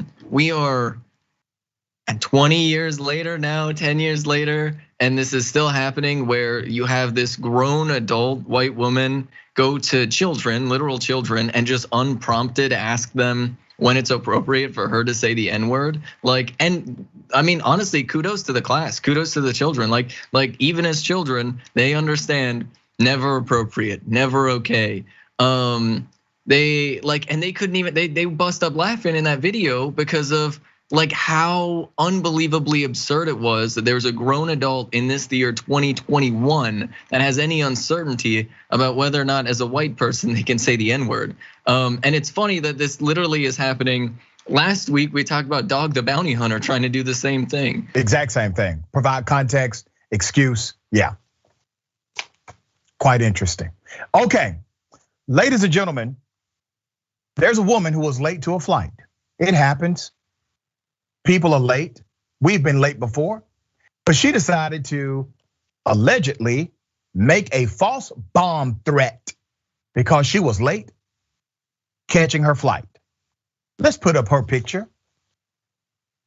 Now, this happened in Florida. I can't blame Florida for this one because the woman is actually from Chicago, but there's a lot of crazy coming out of Florida lately. Maybe the Florida water got to her. So this happened in Florida. Chicago woman allegedly made a false bomb threat at the Florida airport after arriving late to her flight. Her name is Marina Verbitsky, 46 years of age. She is accused of telling airport employees that a bomb was in her checked luggage bag after arriving to the gate late. So here's the background. This woman, this young lady, she got there late. She arrived with her husband and child at the gate, late for the family's flight out of Fort Lauderdale Hollywood International Airport. That was on Monday night. She became very angry because they were not allowed to board the plane. A Broward County Sheriff's deputy wrote in an arrest report obtained by Fox News. She was using profanities toward the employees, and when she was notified the plane was taxiing, leaving to the runway with her checked luggage, she stated, "There's a bomb in the luggage." Well, she found out that was a horrible idea. The plane, which was already on the runway, had to reroute, and all the passengers were evacuated so that the sheriff's office threat management unit could inspect the plane. Deputies determined that the threat was unfounded after an inspection. Verbitsky is facing 1 count of false reporting concerning planning a bomb, explosive, or weapon of mass destruction. Now, I just want to put this in context. The woman was running late. Her husband was there. Your party is late, madam. You're going to have to book another flight. She yells, "Uh-oh, well, actually, there's a bomb in my checked-in luggage. You got to do something about that." So in her mind, I assume she thinks that the plane is going to say, well, let's stop right now and pick up this woman who just told us that she has a bomb. And let's make sure she gets on the plane and flies, because obviously if we do not do this, she's going to detonate the bomb that she said is in her checked in luggage. I don't understand the logic here. So now when somebody does a background, let's say she goes for employment, they're going to see that she was charged with 1 count of false reporting concerning planting a bomb, explosive, or weapon of mass destruction. That may be a no-no on a job application. Ben, what are your thoughts, man? I mean, this is really a microcosm of what's going on across the country today, right? Where you've got these people who they take something as a mild inconvenience, something like wearing a mask or getting vaccinated, right? And they literally turn it into this international crisis where they're gonna literally put other people at risk because they don't want to be personally inconvenienced. She made everybody else late. She made everybody else late because she couldn't show up to a flight on time, right? She lost out on what, $200, $600 if it was an expensive flight. And that was worth to her making everybody else late, ruining everybody's day, and getting what I assume are felony charges. Well, right now, the attempted, I think, is a misdemeanor. But still, man, who in the hell wants something like that? You know what I mean? All right, adverse to what she was trying to accomplish, because she could not think of anyone but herself in the moment. For my next story, I have to remind people, lack of personal responsibility is a hell of a drug, okay? This is a sad story of a drunk couple who ran over a woman's dog with an electric scooter. Here's the confrontation after the woman had to chase them down. Here's what the guy involved said. They ran my dog over with a scooter, got up and left, and I chased them down. And this is what he had to say. Oh, come on, your goddamn dog. Where's your dog? My dog right there. No, no. And his girlfriend knew she was wrong, and they are drunk. Leave Abby. No. You can if you want to, but these people not leaving. I'm calling the police. No. Man, y'all ran my dog over.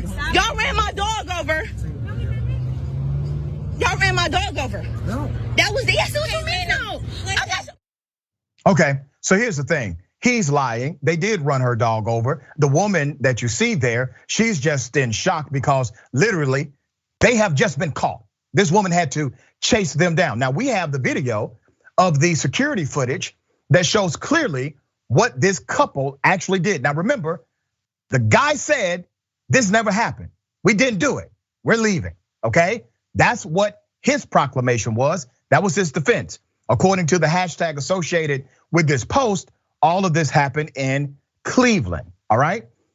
So let's go directly to the actual security footage that shows what happened. All right, there's no sound on the security footage, but you can clearly see this disaster happening.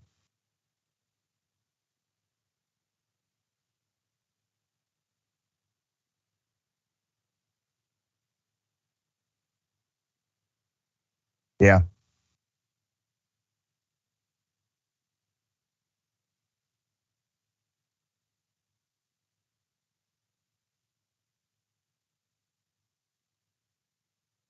And remember, he denies ever doing any of it. He says it never happened. Ran away.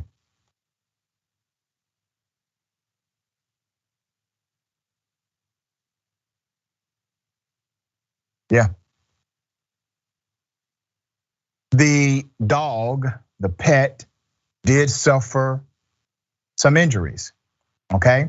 As a matter of fact, let's go to that video. She highlighted some of the injuries that her beloved pet did go through. Now remember, she chased them down. Here it is. Was going for a walk, and next thing you know, we was just minding our business. Next thing you know, they just came up in between me and my dog. Her leash ended up hanging onto the scooter. They ran her over, fell on top of her and everything. Look at my baby head. She split. I ended up taking her to the hospital. She's okay, but she do have to take antibiotics. They shaved the top of her head, and the man said that he didn't run over no dog. So, all right, now here's the thing. When this couple ran over the dog, they, number one, were operating the scooter illegally, according to the narrative. At least one of them, if not both, had been drinking. But what happened was an accident. What they did after that was not take personal responsibility. As a matter of fact, the woman, the young lady, said, I was trying to get help from them as they were trying to flee, all right? I don't know how this woman caught them, but she caught them, all right? Ben, this is a PSA about being responsible because you never know who's watching, you know? Yeah, most definitely. I mean, it's just like, it wouldn't have taken much for them to apologize, right? Luckily, the dog is okay and just had to go to the dog hospital, right? Like, so they should have stuck around and offered to pay the dog hospital bills.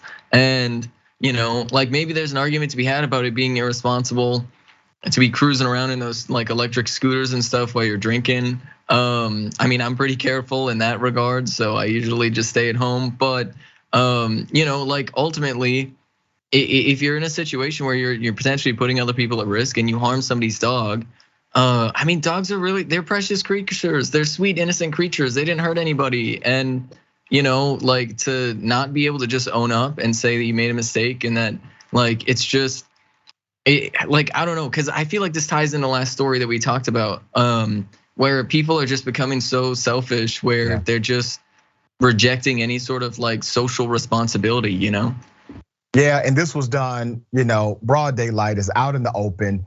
You obviously injured this poor pet, and I'm a pet guy. I used to rescue cats until my schedule just got too insane, right? And I've had some amazing canines in my life. And when you have that connection with your pet, when you have that connection with your dog, cat, whatever it may be, right? They're in your home, you feed them, hell. Sometimes they start looking like you feed them so much and spend so much time with them. That becomes an extension of your family. And so I can imagine the strength she got when these folks ran away after hitting her baby, you know what I mean? As she was able to catch up with them. And even in that moment when she caught up with them, the guy is still denying it. It seems like his girlfriend, whoever she may be, she's caught in the middle. But listen, this is not a moral dilemma here, all right? You messed up, he messed up. Y'all should not have been doing what you were doing on the scooter in the first place, and you got into an accident. Damn, just take care of what you need to take care of. And really, I think the woman just wanted acknowledgement and maybe a little assistance to care for her pet, and that's it. Yeah, shameful. Yeah. All right, we got more on the other side. Is Indisputable. Stick and stay.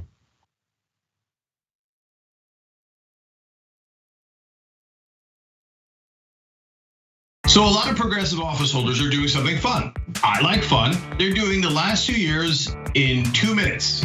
Okay, we're gonna try it here. First, I wanna let you guys know about the years before that. Hey, remember we started the Just Democrats here on the Young Turks. It was officially launched on our air, basically by you guys. And then we featured AOC, we featured Cori Bush, and Ro Khanna became the first ever Just Democrat incumbent, all on the Young Turks. Now, the last 2 years have been a spectacular follow-up to that. So let's put the 2 minutes on the clock and do this. Young Turks got to start back in 2002, and I think we've been an important part of the progressive movement ever since. What we mainly do is amplify the progressive voice and candidates out there, and I think we've done a pretty good job. Right now, we're currently #1 most engaged news politics network online, beating CNN, Fox News, and MSNBC, all of them. We're #1 in total minutes watched. That means not only the number of people watching, but how long they watch. We just crossed 20 million followers and 500 million monthly views. Now, why? That's because actually the country's progressive. It's 2/3 progressive. And you guys have allowed us to be your voice, and we're incredibly thankful for that. So what did we do with that voice? Well, let's look at 2019.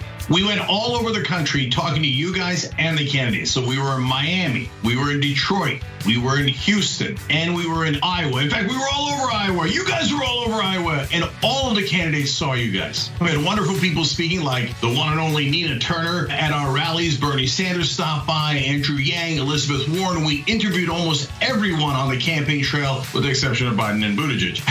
And we held them accountable. We even did a progressive economic pledge, and so many wonderful people signed on to that. Bernie Sanders, Warren, Marianne Williamson, AOC, the entire squad, Justice Democrats, and so many others. Now, on top of all that, we started a show called The Conversation, where we featured so many progressive thinkers, writers, and candidates. And one of the candidates we featured in 2019 was Jamal Bowman. Here comes Jamal Bowman. Then we had an amazing 2020. We hired a climate reporter. Damage Report passed 500,000 subscribers. Young Turks passed 5 million subscribers. We're getting the message out to more and more people. Bernie Sanders comes on in the heat of the primary. He comes on after the election to say what we're gonna do for the future. And then Marie Newman wins. Jamal Bowman wins. Cori Bush wins. And then just when you thought it couldn't get any better, here comes Nina Turner. Hello, somebody. And she's running for Congress, and she comes on the Young Turks first. On election week, we had nearly 2 million hours of viewing. We're #1 destination for progressives. You made all that happen. This is amazing,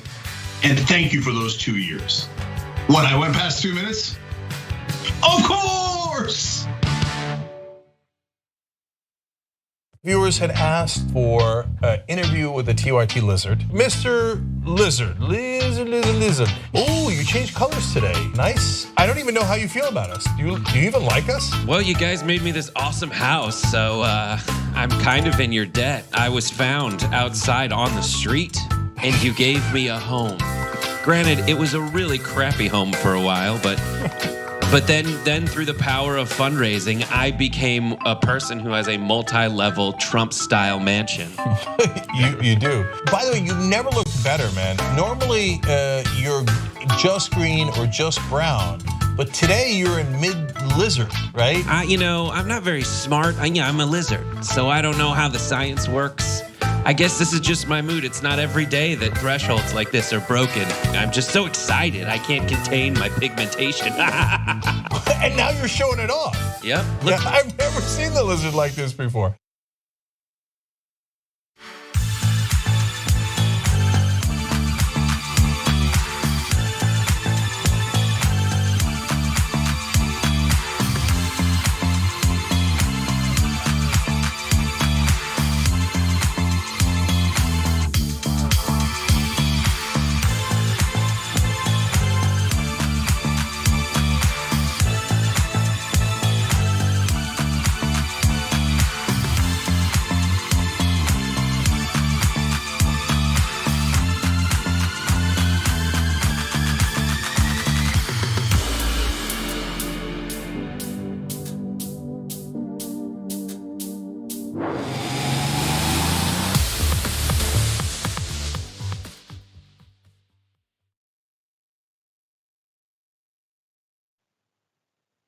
All right, welcome back. Good to be with you. We got a lot of comments. Before I go to those comments, let me remind you, if you're watching my show right now, Indisputable, TYT, on TDR, the Damage Reports YouTube page. You know what that means? That means that on September 13th, you will not be able to watch me there, okay? So make sure you make the switch now. On Indisputable TYT, go to the YouTube page and subscribe. It's free and it's easy, right? Indisputable TYT, youtube.com/indisputable TYT. Don't miss I Wish a Karen Would or the Bullpen or anything else, all right? If you've already subscribed, remember your homework this week is to get 5 of your friends to subscribe as well. Or maybe 5 of your enemies so I can drive them crazy, all right? Good stuff. The conversation live today, 5:30 p.m. Eastern time, 2:30 p.m. Pacific time. That's before the Young Turks. Make sure you watch and you can go to tyt.com/live for that. Also subscribe, watch all the interviews at youtube.com/TYT conversation. And right after Indisputable, we got my sister, Ray Actions with Rayvana, Thursdays at 4 p.m. Eastern time, 1 p.m. Pacific time. That is a Twitch exclusive. Twitch.tv/TYT. All beautiful stuff. Okay, let's go to these comments. TYT member I Am Sock says petition to call the Indisputables the Dungeon Squad so we can have the Dungeon and Dragon Squads. So granted. All right, Kelly O'Hara. Hashtag Cold Feet Larry walks in Venice like he owns the place. Don't he look so silly with that egg upon his face? Did you see him running? Yeah, his nerves must be so twitchy. No, it's not a ghost you see. It's just good Dr. Richie. Bars, love it. And listen, let me say thank you to everyone, Kelly included, because when I told y'all to troll Larry Elder, damn, y'all trolled the hell out of that man yesterday, okay? All right, do it again today, because he has not responded yet. Mickey C, the silver-haired dragon. Oh my God, oh my God, oh my God. How was the dog? To do something that horrendous and just run away is despicable. To run over an animal and not stop to see if it's okay shows a total lack of heart and soul.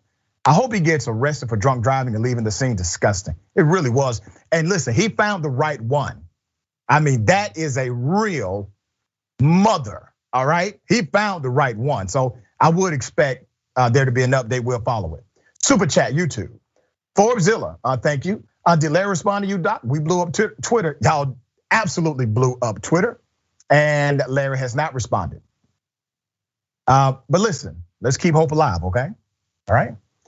Also, between Ben Dixon on TDR and Ben Carollo, it really is Thirsty Thursday.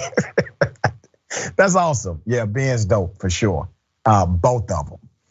Charles Lee Joseph Massey III.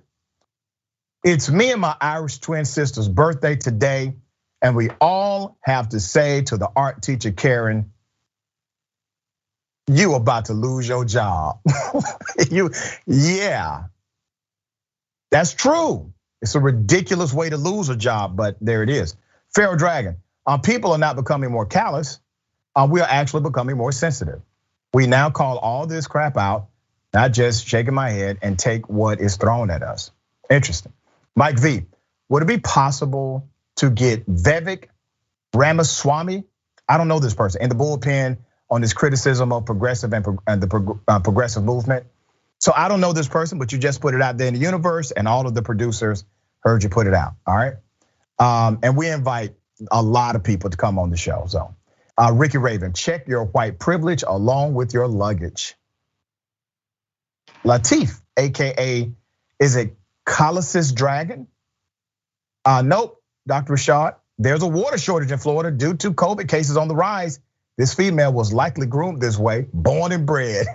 He said, don't blame that on the water in Florida. No, not going to stick. I am _dragon. Seriously, how does this come up in art class? Right, okay.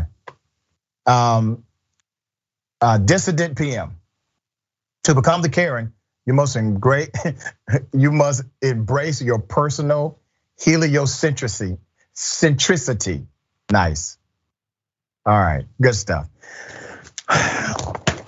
Ladies and gentlemen, next story. Okay, there's a young man at a McDonald's. He's been there. He's waiting for his check for a few hours. He works there, and all of a sudden, police roll up and accuse him of being part of a crime. Here's the video. He on the damn ground. You talking about, bro? Just walk up to him. Lay down. Just lay down. Just lay down. Just lay down. Lay down. Stay. Don't move. Do not move. Stay like that. Yeah, please do. Please do. Stay right there. Oh my God. What's wrong with y'all? What's wrong with y'all? Bro. Everybody Bro. He didn't do bro. Nothing. They gonna put him in the back of a police car. Oh, y'all hunky. Y'all can go to hell. Oh, that's no. I'm not gonna shut the hell up because they gonna be bro. When y'all realize this was all for no reason, what's going on? That's all. That's my one. He gonna sue him, and he better do that. All of that, bro. All of that. Talking about somebody just robbed the building a couple minutes ago, but he been in this building for 2 hours though. Show him. All this for what? For what though? This is racist. Y'all need to stop being racist all the time. Y'all supposed to be protect and serve. This happened in Grand Rapids. Now, let me help you understand. The people that are yelling, he's been in here for 2 hours. He works here. They are the managers and his co-workers. He was at that McDonald's for 2 hours waiting on his check. Now, some people may ask, well, why is he at McDonald's waiting on his check for 2 hours? Well, if you ever worked at a fast food restaurant like I have, you know that either A, the delivery had not showed up yet, or B, they have a protocol for when they can hand the check over based on the time protocol of that establishment. So he was waiting on his damn money. And as he's waiting on his hard-earned money at McDonald's, here comes the police. What you just saw was a snippet of a 7-minute video. The rest you can find on the Justice for Black Lives Organization's Instagram. You can find the whole video there. It was September 3rd, 22-year-old man who has now been identified as Isaiah by his mother, Michelle Butts on Facebook, had come to pick up his paycheck only to have what you just saw happen to him. According to TikTok activist Ally the Atheist, said in the video that Isaiah was stopped by police because He, and I quote, fit the description. Heard that before, right? Of a suspect in a robbery that was reported nearby. Okay, wait a minute. So here's the logic of all of these obviously amazing detectives. The guy commits robbery and he goes to McDonald's to wait on his paycheck. 2 hours, he's waiting nearby at the McDonald's for his paycheck. Despite the managers confirming his presence at work during the time of the robbery, literally showing them security footage, the Grand Rapids Police Department decided to hold him at gunpoint and arrest him, she said in the video. She added that he was made to stay in the jail overnight and charged with a misdemeanor and a felony. Remember, he is not the guy, okay? Court records show that warrants have been filed against this young man for attempting to resist and obstructing police and malicious destruction of fire or police property. What? Wait a minute, I thought y'all approached him for a robbery that took place in a nearby location. So here's what has happened here, ladies and gentlemen. They got the wrong guy. They heard, hey, you have the wrong guy. The manager showed them the footage and said, listen, it can't be this guy. He works for me. He's been here for 2 hours. He was not anywhere else. Here's the security footage. You got the wrong guy. Can you let him go? We got his paycheck now. He worked hard for this check. Can you let him go? We're showing you the video footage. No, we're not gonna let him go. We're gonna charge him with some BS. That's what we're gonna do. We're gonna charge him with things that happened after we encountered him. Okay, that's what they did. So he stayed in jail overnight. You got the court records showing that he's been charged with multiple things. The property destruction charge is a 4-year felony charge. Now, just keep in mind, he now has a charge for a 4-year felony, okay? He is scheduled to be arraigned on Thursday at the Grand Rapids District Court and has been released from jail. This man now has a major felony charge on his record. He simply went to McDonald's to pick up his check that he had worked for. This pisses me off, okay? This is a hardworking young man. The system has showed him exactly what they think of his hard work. Anytime your hard work is contrary to their narrative, they will enforce their narrative against you. He did not commit robbery. He was not charged with robbery. He was not the person they were looking for. The person that they were looking for, he's probably free at large because you got these cops on the case, okay? Staff with the city's Office of Oversight and Public Accountability said Wednesday, September 8th, that they had received numerous complaints from concerned community members of the community about the September 3rd incident. They filed a complaint with the Police Internal Affairs Division. Good. Now, the GRPD, this is a statement released by the police, responded to a call of a burglary in progress at a neighboring building. While checking the area, officers observed a subject matching the suspect description. Contact was made and the subject was not cooperative, which resulted in arrest. The investigation is ongoing. I would not have been cooperative either. Approach me while I'm picking up my check, talking about I committed robbery. Who's gonna be cooperative with you? You're not cooperative with the logic around you. They're telling you this man has been here for 2 hours, showing you actual evidence, something you don't have. They got evidence, you have none. Okay, they released another statement saying, we understand that sometimes bystanders may be upset or concerned, blah, blah, blah. I'm not gonna read the whole statement. It's a stupid ass statement. Okay, Ben, we see what this is, brother. They realized this was the wrong person. They just figured we're gonna charge him anyway. Yeah, I mean, and that's the thing, right? Like, police officers come in with the expectation that you don't have any right to challenge what they say. And if you say they're wrong, that makes you a criminal, regardless as to anything else. And so there's countless stories of police officers going in and killing people and arresting people. And then they had included a destruction of police property in there, which 9 times out of 10 means like a police officer like scratched his pants when he was like, trying to like arrest somebody. Like it's, and there's even instances where police officers have like accidentally like tasered themselves and then blamed it on the person they were trying to arrest, right? It seems the only relevant detail that they think is relevant, is somebody's skin color, right? That's it. They hear that somebody committed a burglary and they hear that they're black, and then that's the only detail they take and they run with it. They didn't even trust this person's like employer, right? Which usually is one of the things where you can say, look, my employer is hiring me. I was here. But they still didn't listen, and like this never would have happened if this man was white, right? This just doesn't happen to white people. Never. Yeah, this absolutely would not have happened if the individual were white. And remember, they realized he was not the one. He was not the person who committed the robbery, and they continued to charge him anyway. Ladies and gentlemen, I wish a Karen would. You want to call the police on them for having a barbecue on a Sunday? I feel free! Back off! I'm going to tell them there's an African-American man threatening my life.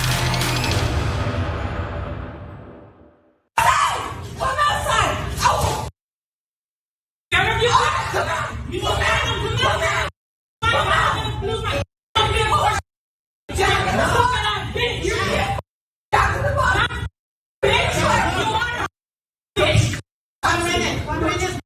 I'm pointing. I know. Yeah, come outside. Come outside. Come outside. Come outside. Please, no, I'm scared to lose your. Yeah. Don't bitch. Don't bitch. There you go. You don't. There you go. There you go. Come outside. Come outside. Come outside. Come outside. Hey, come.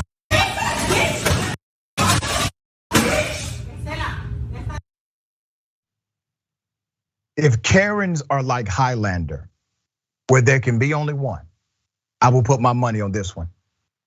Now, let me say this. Obviously, this is criminal activity. This is criminal behavior.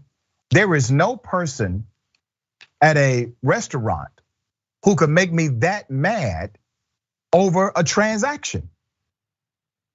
Why does anyone get that angry at someone working at a restaurant where maybe an order is wrong, maybe somebody has an attitude? It's part of life.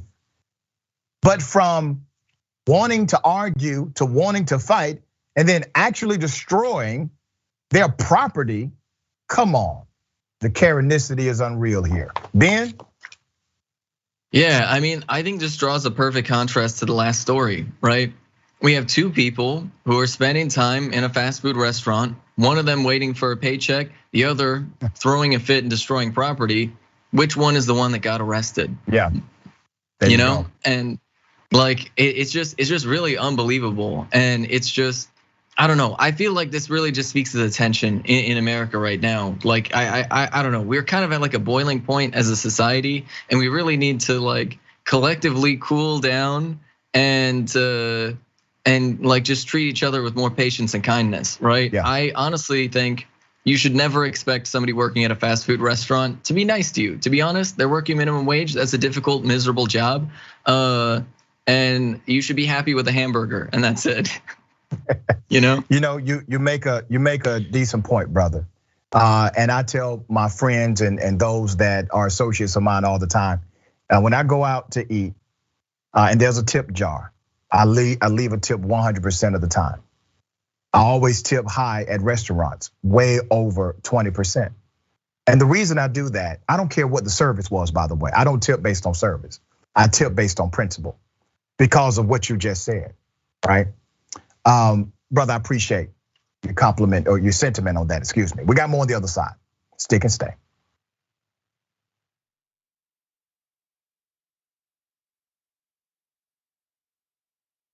You're about about to watch some behind the scenes footage of the Young Turks. Ooh. Now, these are partial videos. If you want to get all of them, you become a member, go to tyt.com/join, and you'll get all the behind the scenes of me, Anna, John, JR, a little bit reality show like tyt.com/join, and enjoy this.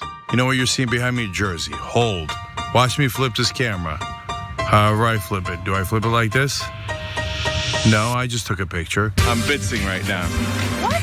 Behind the scenes. Oh, okay. For members? I don't have my face on. She doesn't have her face on, folks. Oh, that's JR's ass right there. You can't take 5 minutes off, can you? No, I can't, Johnny Pie. I said it was live stream, but I was lying. It's not a live stream. It's just for members. Bitsy, this is my cat. You know what his name is? Kiki Cat. Animals are innocent. Control room and the insanity is obviously there. Right now, as you can see, I'm directing or tech directing. I'm so happy to be here. This is what like a Labor Day beard looks like for Jank. Man, you're a Young Turks viewer if you recognize me like this. Such a big fan. Oh, thank you. You are the one person in my life I would love to meet. What's going on, guys? This is a Bitsy or a BTS or behind the scenes with Hassan Piker, aka Woke Bay. Oh, hi. I didn't see you there. I have finished my show, The Damage Report, and now I get into a really awkward time of the day. When I'm sitting, the control room is right there.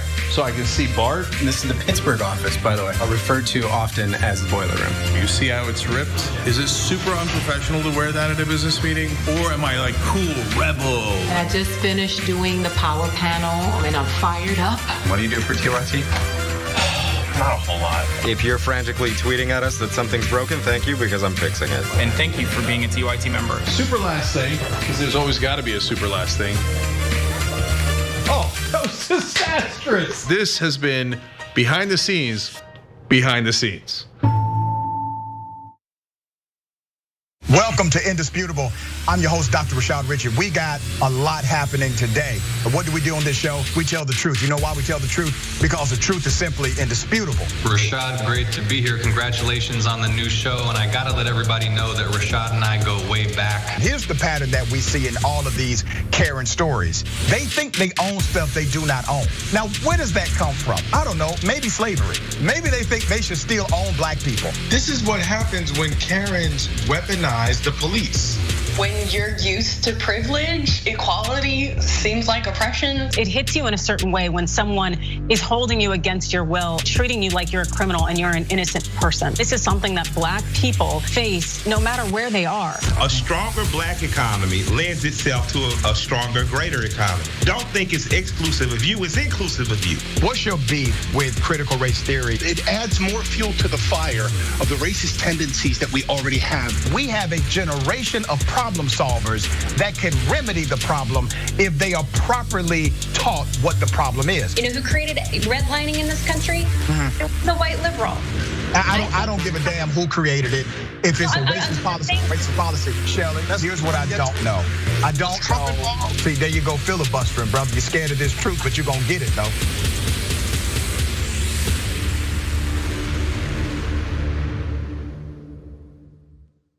Climate is changing fundamentally, extremely, and non-linearly. It's becoming worse now. It's not when the levees burst that is the problem. It's in the anticipation of that. So I hope every human being is safe. And by human beings, I do not include multinational corporations, especially the ones that started climate change in the first place. What we're currently doing right now in cutting emissions is clearly not enough. There will be ramifications to what Trump is doing. I don't want people to suffer, but I feel like there's gonna be a lot of suffering because we have an imbecile as our leader.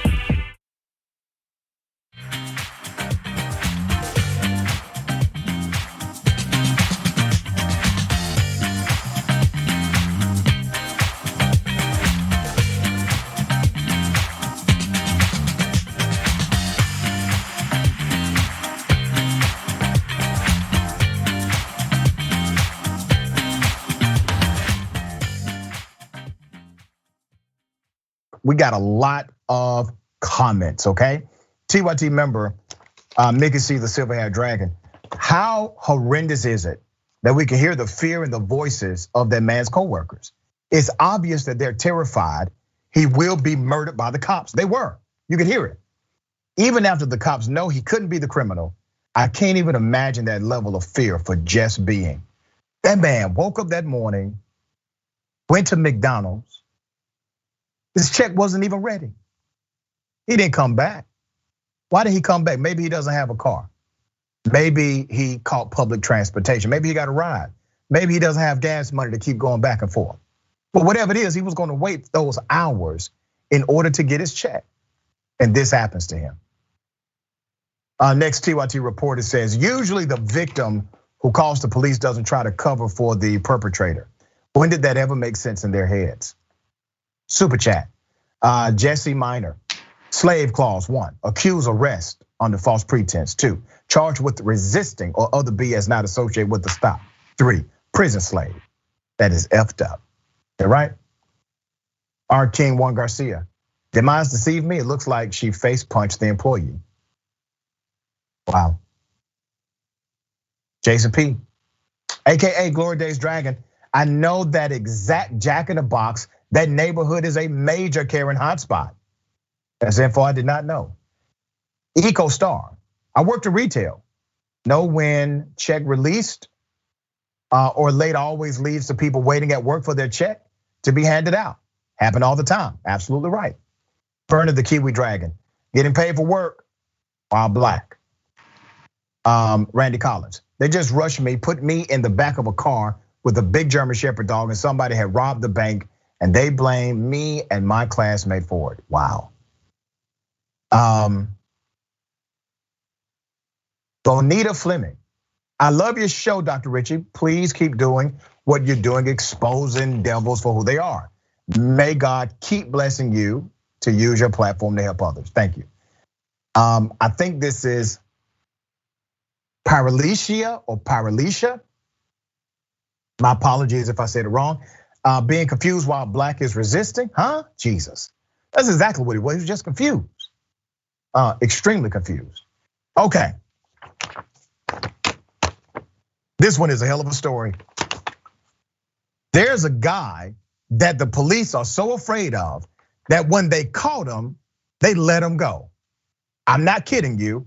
Let me take you to this place in Vermont. Cops pull over a white suspect, put up his picture. They pulled over a white suspect who was under investigation for a hate crime, but allowed him to drive away because they were afraid of him. His name is Matthew Cagle.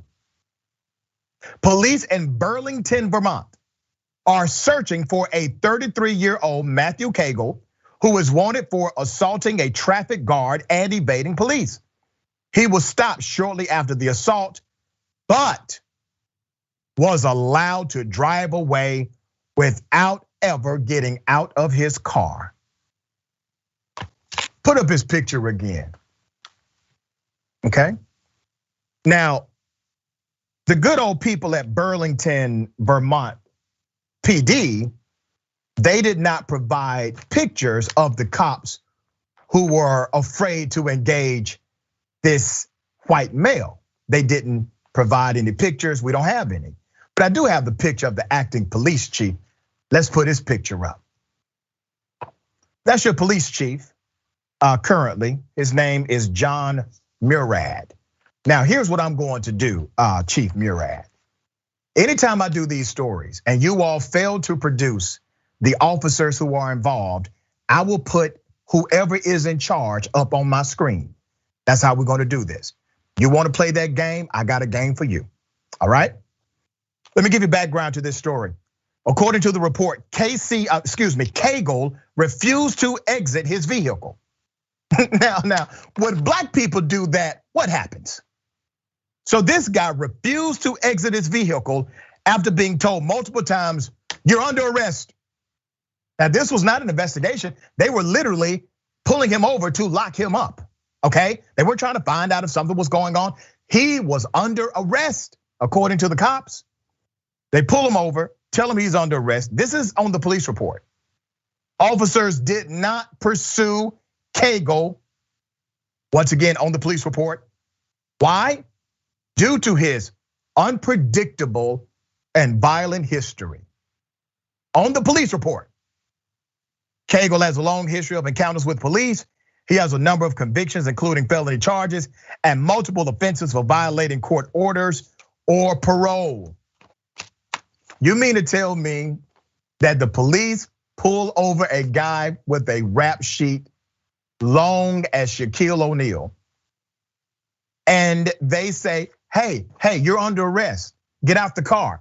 He tells them no, and he's allowed to pull off and leave them right there. They do not pursue him. They do not try to rip him out of the car.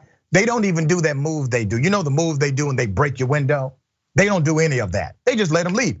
They let him leave and they go to the police precinct and they file a report about how they let this person go.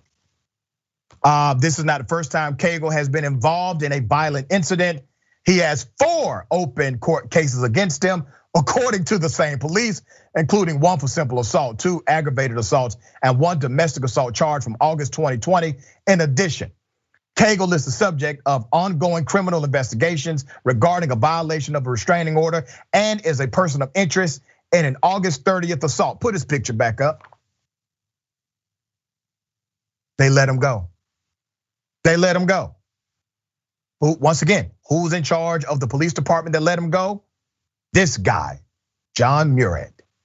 There he is. It gets even deeper. The police report also details Cagle has an extensive criminal history.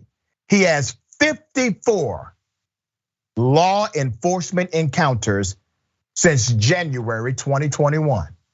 Are you hearing me? This is on the damn police report, okay?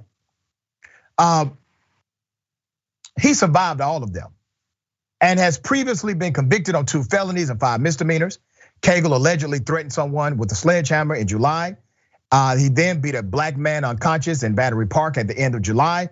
During the assault, Cagle made malicious, motivated statements of the victim's perceived race and color. Cagle was arrested after the attack, which has been investigated as a hate crime. Now, I want you to remember, he survived 54 adverse encounters with the police. He's currently under investigation for hate crimes. He beat up a black guy because he was black, according to the narrative, according to the report. I have to pose this question: is he being protected by the police? And they are just saying they are scared of him. Now, damn it, I'm gonna call it out here. Put up a picture of that chief again.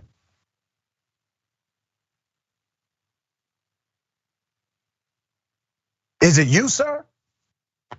Are you behind this? Seems suspect to me. Ben, what are your thoughts?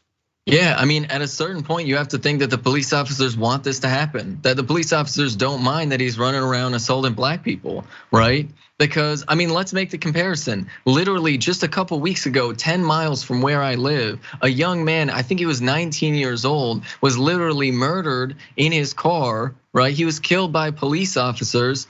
And he got pulled over because he had like one of those dangly like air fresheners in his car, okay? He wasn't a dangerous person, right? He was just this young kid, right? That was just scared and didn't know what to do when he got pulled over, right? Like, and police kill him and they let this guy go because he's too dangerous. I mean, how many times do police officers use "I was afraid for my life" as justification to kill people who are running away? They get shot in the back all the time. I mean, even in Chicago, people who are getting in those car chases, police kill people in Chicago all the time with pit maneuvers. Yep. But for some reason, this man is exempt from that, even though he's getting pulled over twice a week. Yeah, exactly. Do the math, right? A lot of times per year. Okay, black school principal in Texas. The first black principal in this particular school was suspended over critical race theory complaints. Now, let me give you a little context here. He first received controversy being the first black principal of this school. He was told to take down a picture of him kissing his wife. Put up that picture of him kissing his wife. Yep, they had a problem with that. Why do you think they had a problem with that in Texas? Okay, that was the first controversy. He was kissing his wife. He has a white wife. People said, you gotta take that down. First black principal of this school. His name is James Whitfield, first black principal to serve at Colleyville Heritage High School in Texas, all right? Whitefield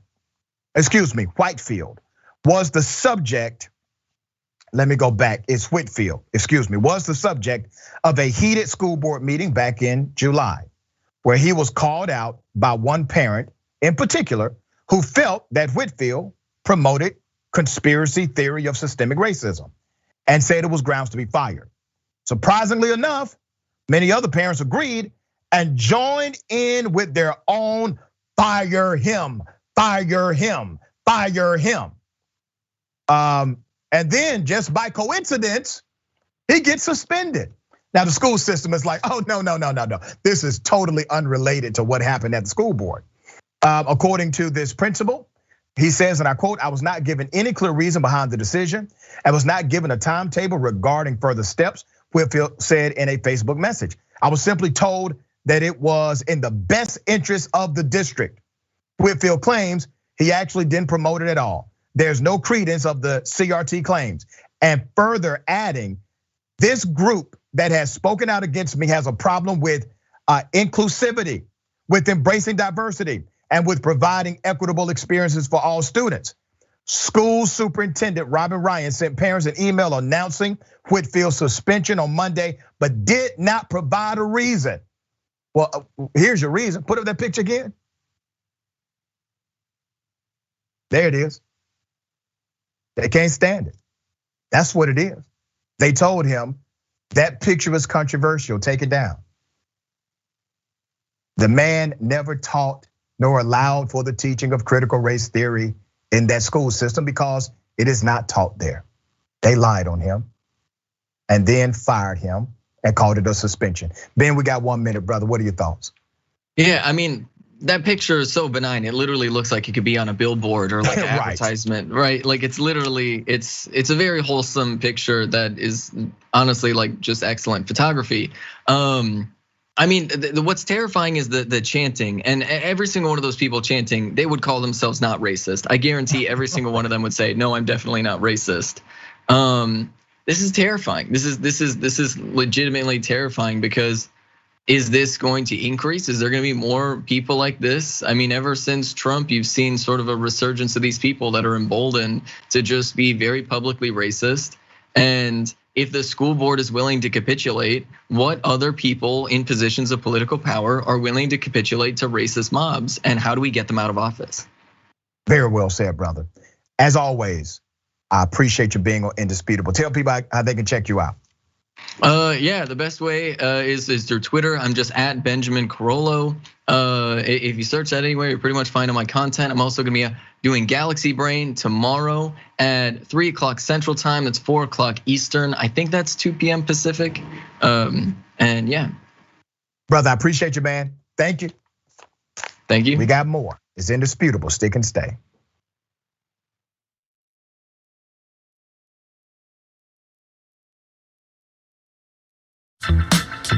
I went to Kentucky Fried Chicken when I first got my license, like 17 years old or 17, 18, whatever it was. And I'm driving, I think my dad's Oldsmobile, and I parked it in a place where there was 2 cars next to me, really tight spot, and a car behind me. I don't even know how I got in there because I'm a terrible driver. Back then I was an even worse driver. And on the roads I'm okay, but in parking spots I have terrible spatial reasoning and I'm a mess.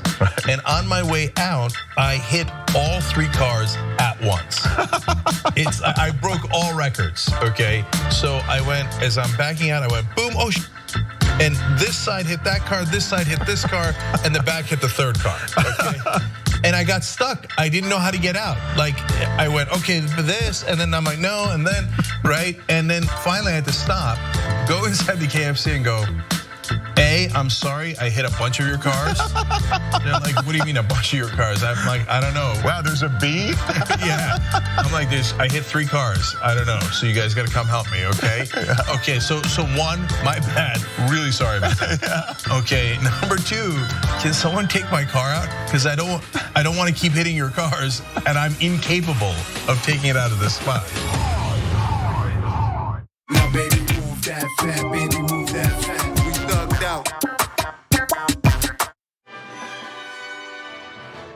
Hi, I'm Brett Ehrlich with breaking news with Brett Ehrlich. This is breaking news with Brett Ehrlich. Hi, Brett Ehrlich here. According to EPA head Scott Pruitt, climate change is not happening. He cited a meme on Facebook he saw. When pressed to back up this source, he said it must be accurate because the watermark said it was made by a scientist. So, your move, Truth.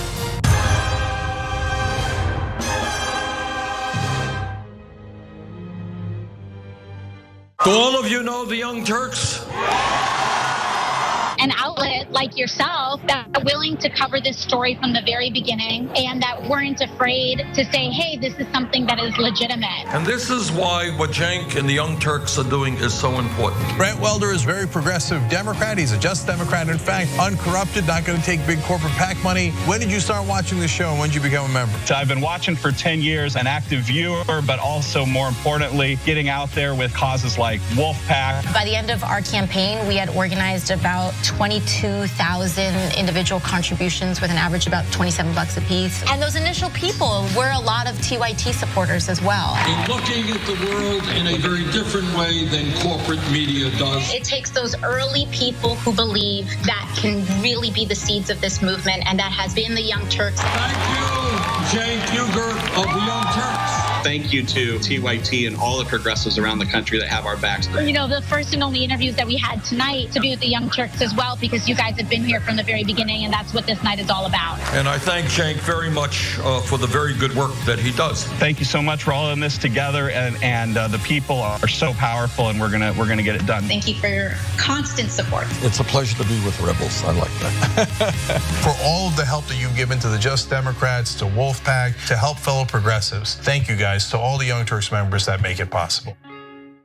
Hey, this is Edwin. Most of you might recognize me, well, not me, mostly my laugh from the main show. I mean, it's gonna be hard to get the Uygur maneuver on him. And today, my talent is Rubik's Cubes. You gotta forgive me, it's been at least 5 years since I competed. So that's why I'm actually going pretty slow. Watch this.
Welcome back.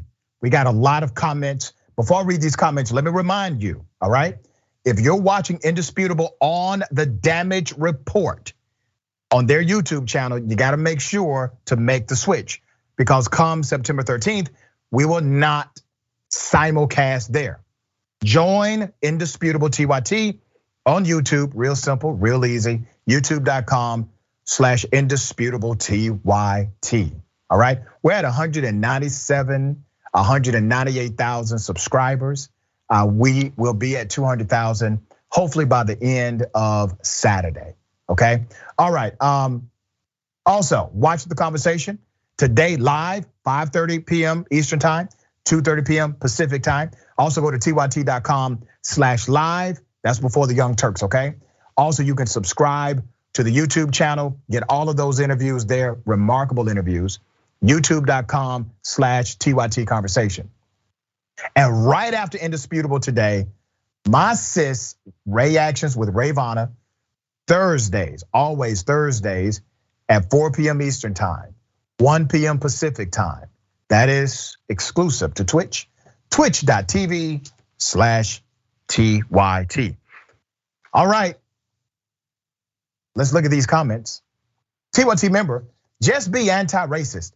Please tell me why this guy didn't murder somebody. I remember this guy and has said if he gets away with this, he will escalate, and the potential for a mass murder is a reality. Make you see the silver-haired dragon. How does someone have 54 crimes and is still on the streets? Now remember, Mickey, 54 adverse encounters with law enforcement. He has way more crimes, but that's just law enforcement. He's been proven to be violent over and over, and he's allowed to continue his violence. And the thing is, they let him go. They pulled him over and the cops said, we were afraid of him, we let him go. I'm paraphrasing the police report. YouTube super chat. Is this Izzy Roberts? Much love from the UK, keep fighting the good fight. If you tremble with the indignation at every injustice, you are a true comrade of mine. Yeah. And we got a lot of them. I'm gonna try to get to as many as I can. Thank you, the Progressive Carpenter. Thank you, Crumble 104. Progressive Carpenter, why in the hell didn't the cops pull a pit maneuver on Cagle like they did with the pregnant woman who was speeding? They flipped her car over. Yeah, we reported on that. Car flipped, SUV flipped completely over. Good point. King T, today was a very hard show for me, Doc.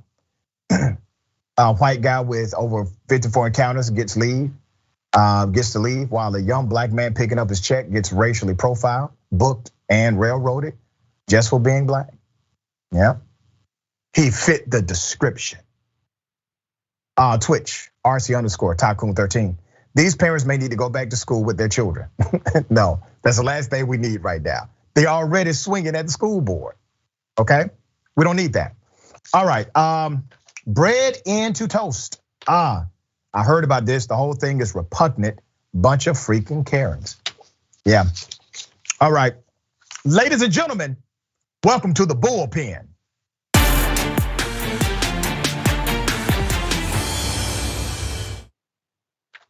He's back. I gotta give this brother a 10 for effort. We have, once again, Joe Collins III, California congressional candidate. He is a Republican running against Maxine Waters. How are you, sir? Man, I'm extremely blessed. How about yourself? I'm doing quite well. You are here actually to debate and promote why Larry Elder would be the best governor for California. Now, let me ask you this, brother. Did Larry put you up to this? No, Larry didn't put me up to it. I think if they had to choose somebody to promote or say if Larry Elder was the best candidate, they probably would have picked somebody else. I'm gonna try to bring the most non-biased opinion that I can. And the reason why is because I have my own personal biases against Larry Elder for personal comments he made about myself. So we can get to it though. Let's make it happen. All right, so that's quite interesting. So I don't want to presume to know what you believe about Larry Elder or why a Republican is best fit to be governor of California. So if you would, what are some of the positives, in your opinion, that stick out about Larry Elder becoming governor of California? Well, I think, the most notable one is if he does make it, he will be the first black governor of California in the history of California. I think that's a. Wait a minute, hold on, wait a minute, brother. Hold on, wait. Larry Elder's black? Yeah, you even have to laugh at that. Yeah. Go ahead, brother. Continue. It's funny because I saw a meme and it was from, Larry Elder in school, and they say, "Hey, look, it's Larry Elder blackfacing," and I cried laughing for a couple of minutes. But he would be the first black governor, regardless if he's Democrat or Republican. I think that's one of the positives. Another thing is he got cojones. You got to run in a heavy Democrat district against a Democrat powerhouse. $40 million on a book before the re-election campaign even started for this recall. Another thing is, he's popular among conservatives, and I know that doesn't say much because California is a heavy Democrat state, but he is popular amongst conservatives. I would prefer that he get out in front of hostile environments and be able to try and connect with people on a level that they can understand with that are not conservatives. But those are the positives that I see. All right. So here's the thing. I'm a policy guy. And since I'm a policy guy, I really don't give a damn that Larry Elder is black. If you represent a policy agenda that is adversarial to the communities that I love and support and that have loved and supported me, I could care less about the fact that the man is a black man. I don't care. He represents a policy agenda that's antithetical to what I believe will progress the black community. And let me also say this about Larry Elder. And by the way, if you run into him, tell him to stop ducking and dodging me, okay? If you run into him. Larry Elder has said, and these things are problematic because he has never reconciled these quotes, talking about the glass ceiling. Now you agree, brother, because you and I have had common sense conversations. You agree that women in the workplace, they have had it difficult. They have been biased against. They have had to work harder in order to get similar promotions and sometimes not at all. We already know the pay inequity is a reality based on statistical studies today. So we know this, the glass ceiling is real. Do you agree to that? That there is a glass ceiling of sorts in corporate America as it relates to women and other historically marginalized groups, right? Yes, absolutely. Here's what Larry said. Larry said, what glass ceiling? Women exaggerate the problem of sexism. That's what he said. This man would be in a position of policy authority to remedy a problem that he says, contrary to all data and facts, he says doesn't exist. Yeah, he said that, and there's no disputing it. We all know that women in the workplace, in America in general, have it harder than anybody else, and that goes beyond your race. I mean, just women in general have it really hard. Those glass ceilings are being broken, but I mean, like, how much does women have to struggle in order to be on the same equal playing field as the men? And that takes me back to women's suffrage, and they're fighting for women's rights, fighting for equality, fight just the right to vote, which happened not even 56 years ago. And so, yeah, it's a problem. It's a huge problem, and I get it. He's a talk radio guy, which means he talks a lot. So obviously he's going to say something on record that people would disagree with. But he's saying things on record that even Republicans disagree with. Okay, so I'm trying to find out what is the mystique of a Larry Elder becoming governor of governor of California, and even with the hardcore Democratic population inside of the Republican Party in California, the guy is still very popular. Why is that? Well, I'll tell you this. I ran against Maxine Waters in 2020, and one thing that I found out is the conservative Republican party and the movement think that if you're popular amongst those groups, then you're popular everywhere else. And that's not the case. That has not ever been the case. I think that when you talk about popularity, yes, he got a lot of excitement because he is popular. He is a radio show host. He's from South Central Los Angeles. But I think at the end of the day, I mean, unless you crossing those boundaries and crossing those lines to engage with other people, that type of campaign isn't going to work. I mean, if we talk about Larry Elder is the best fit for governor. I can't even honestly tell you that he is or isn't because I don't have anything to compare it to. He has never held the office position. There are a lot of great candidates who are running. You have, Kevin Faulconer, who was the former mayor of San Diego. You have Kevin Kiley, who was now an assemblyman running for governor as well. But because this guy is popular, everybody is on the Larry Elder train. So let me say this, brother, because I'm looking at the production notes that my producer sent to you, and it says topic that you want to discuss: why is Larry Elder the right Republican candidate for the California recall election? But it sounds like you're telling us that he is not the right candidate. I'm not saying that he's the right candidate. I'm not saying he isn't the right candidate. What I'm saying is you have a lot of candidates that have more experience running a city than he does. He doesn't have any legislative experience. And I think the biggest issue that people are missing right now is, say I say he is, right? He wins the governorship, but we still have a conglomerate of Democrats. So he can be a Republican governor and still can't get anything done because we don't have enough Republicans in office in California, whether it be the local level or the federal level, to get any type of legislation passed. They will veto everything that he does. You have to be that candidate that is willing to work with Democrats, Republicans, and independents together to create the type of environment where you can get some type of positive policy passed. And I think another issue that we have is, throughout every single candidate that I have ever seen, everybody is talking about what bad of a job Gavin Newsom is doing, but nobody is ever talking about what they're going to do to correct it. Everybody says, well, homeless, he let all the homeless, he let illegal immigrants, yada, yada, yada. But that's not lowering the cost of living. I mean, taxes is high. We do have an influx of immigrants coming over illegally. We do have people leaving California. We do have a lot of jobs closing. We do have the cost of living rising, but nobody's addressing the real issue that's going to help people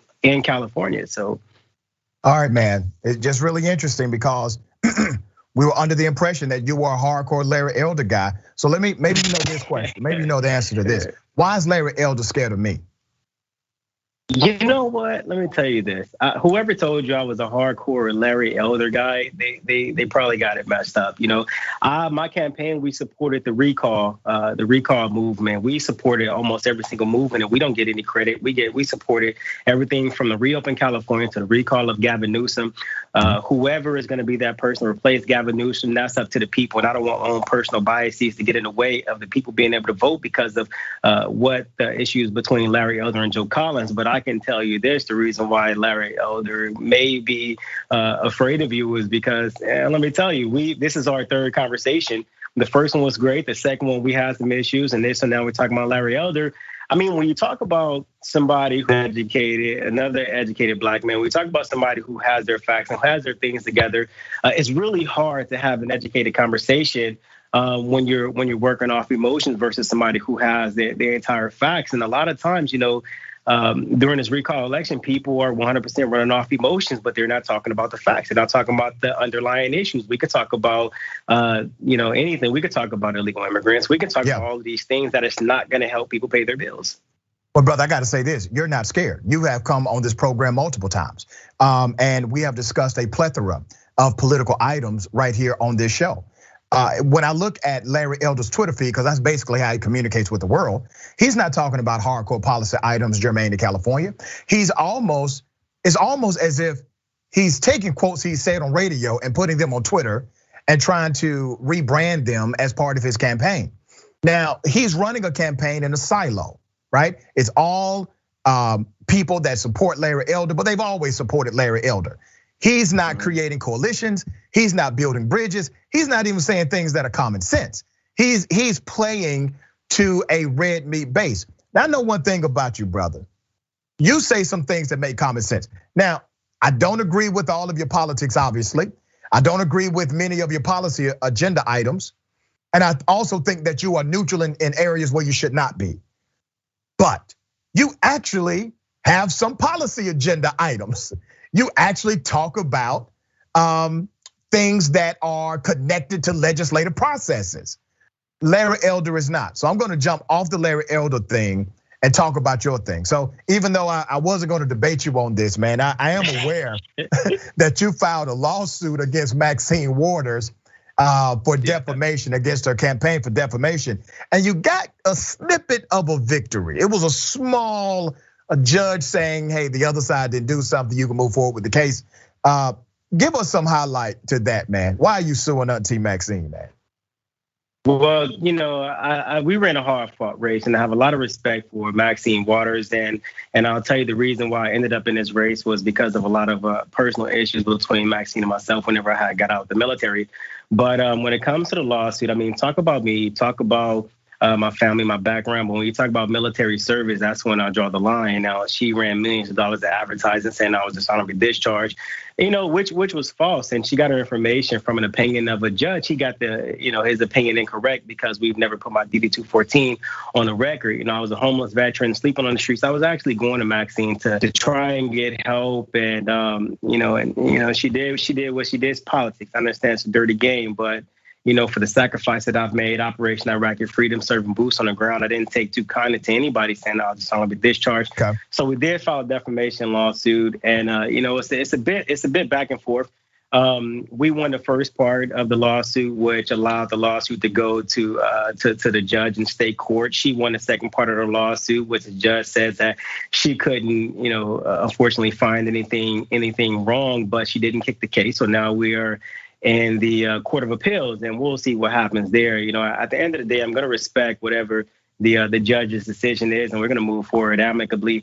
I think during this first run, I learned a lot of growth when it came to running for a congressional seat. A lot of growth and understanding the dynamics of politics, and also respecting your opponent. And I think that's one of the biggest takeaways that I'm going to take from the 2020 and put into 2022. All right, so. Brother, I'm telling you this because I love you. They're going to kick your case out. It's a possibility. Brother, no, brother. Guaranteed. Yeah. Your attorneys have already told you this, I'm sure. Your case is going to get kicked out. But maybe you sent a warning shot to others when it comes to political campaigning. Because really, you can say whatever you want to say almost in political campaigns, and that's based on statute and settled case law. You right now, because you and I had this discussion before, we only got a few minutes. You right now are Republican. Joe, I don't know why you're a Republican, sir. Now listen, man, I really want you to consider this, okay?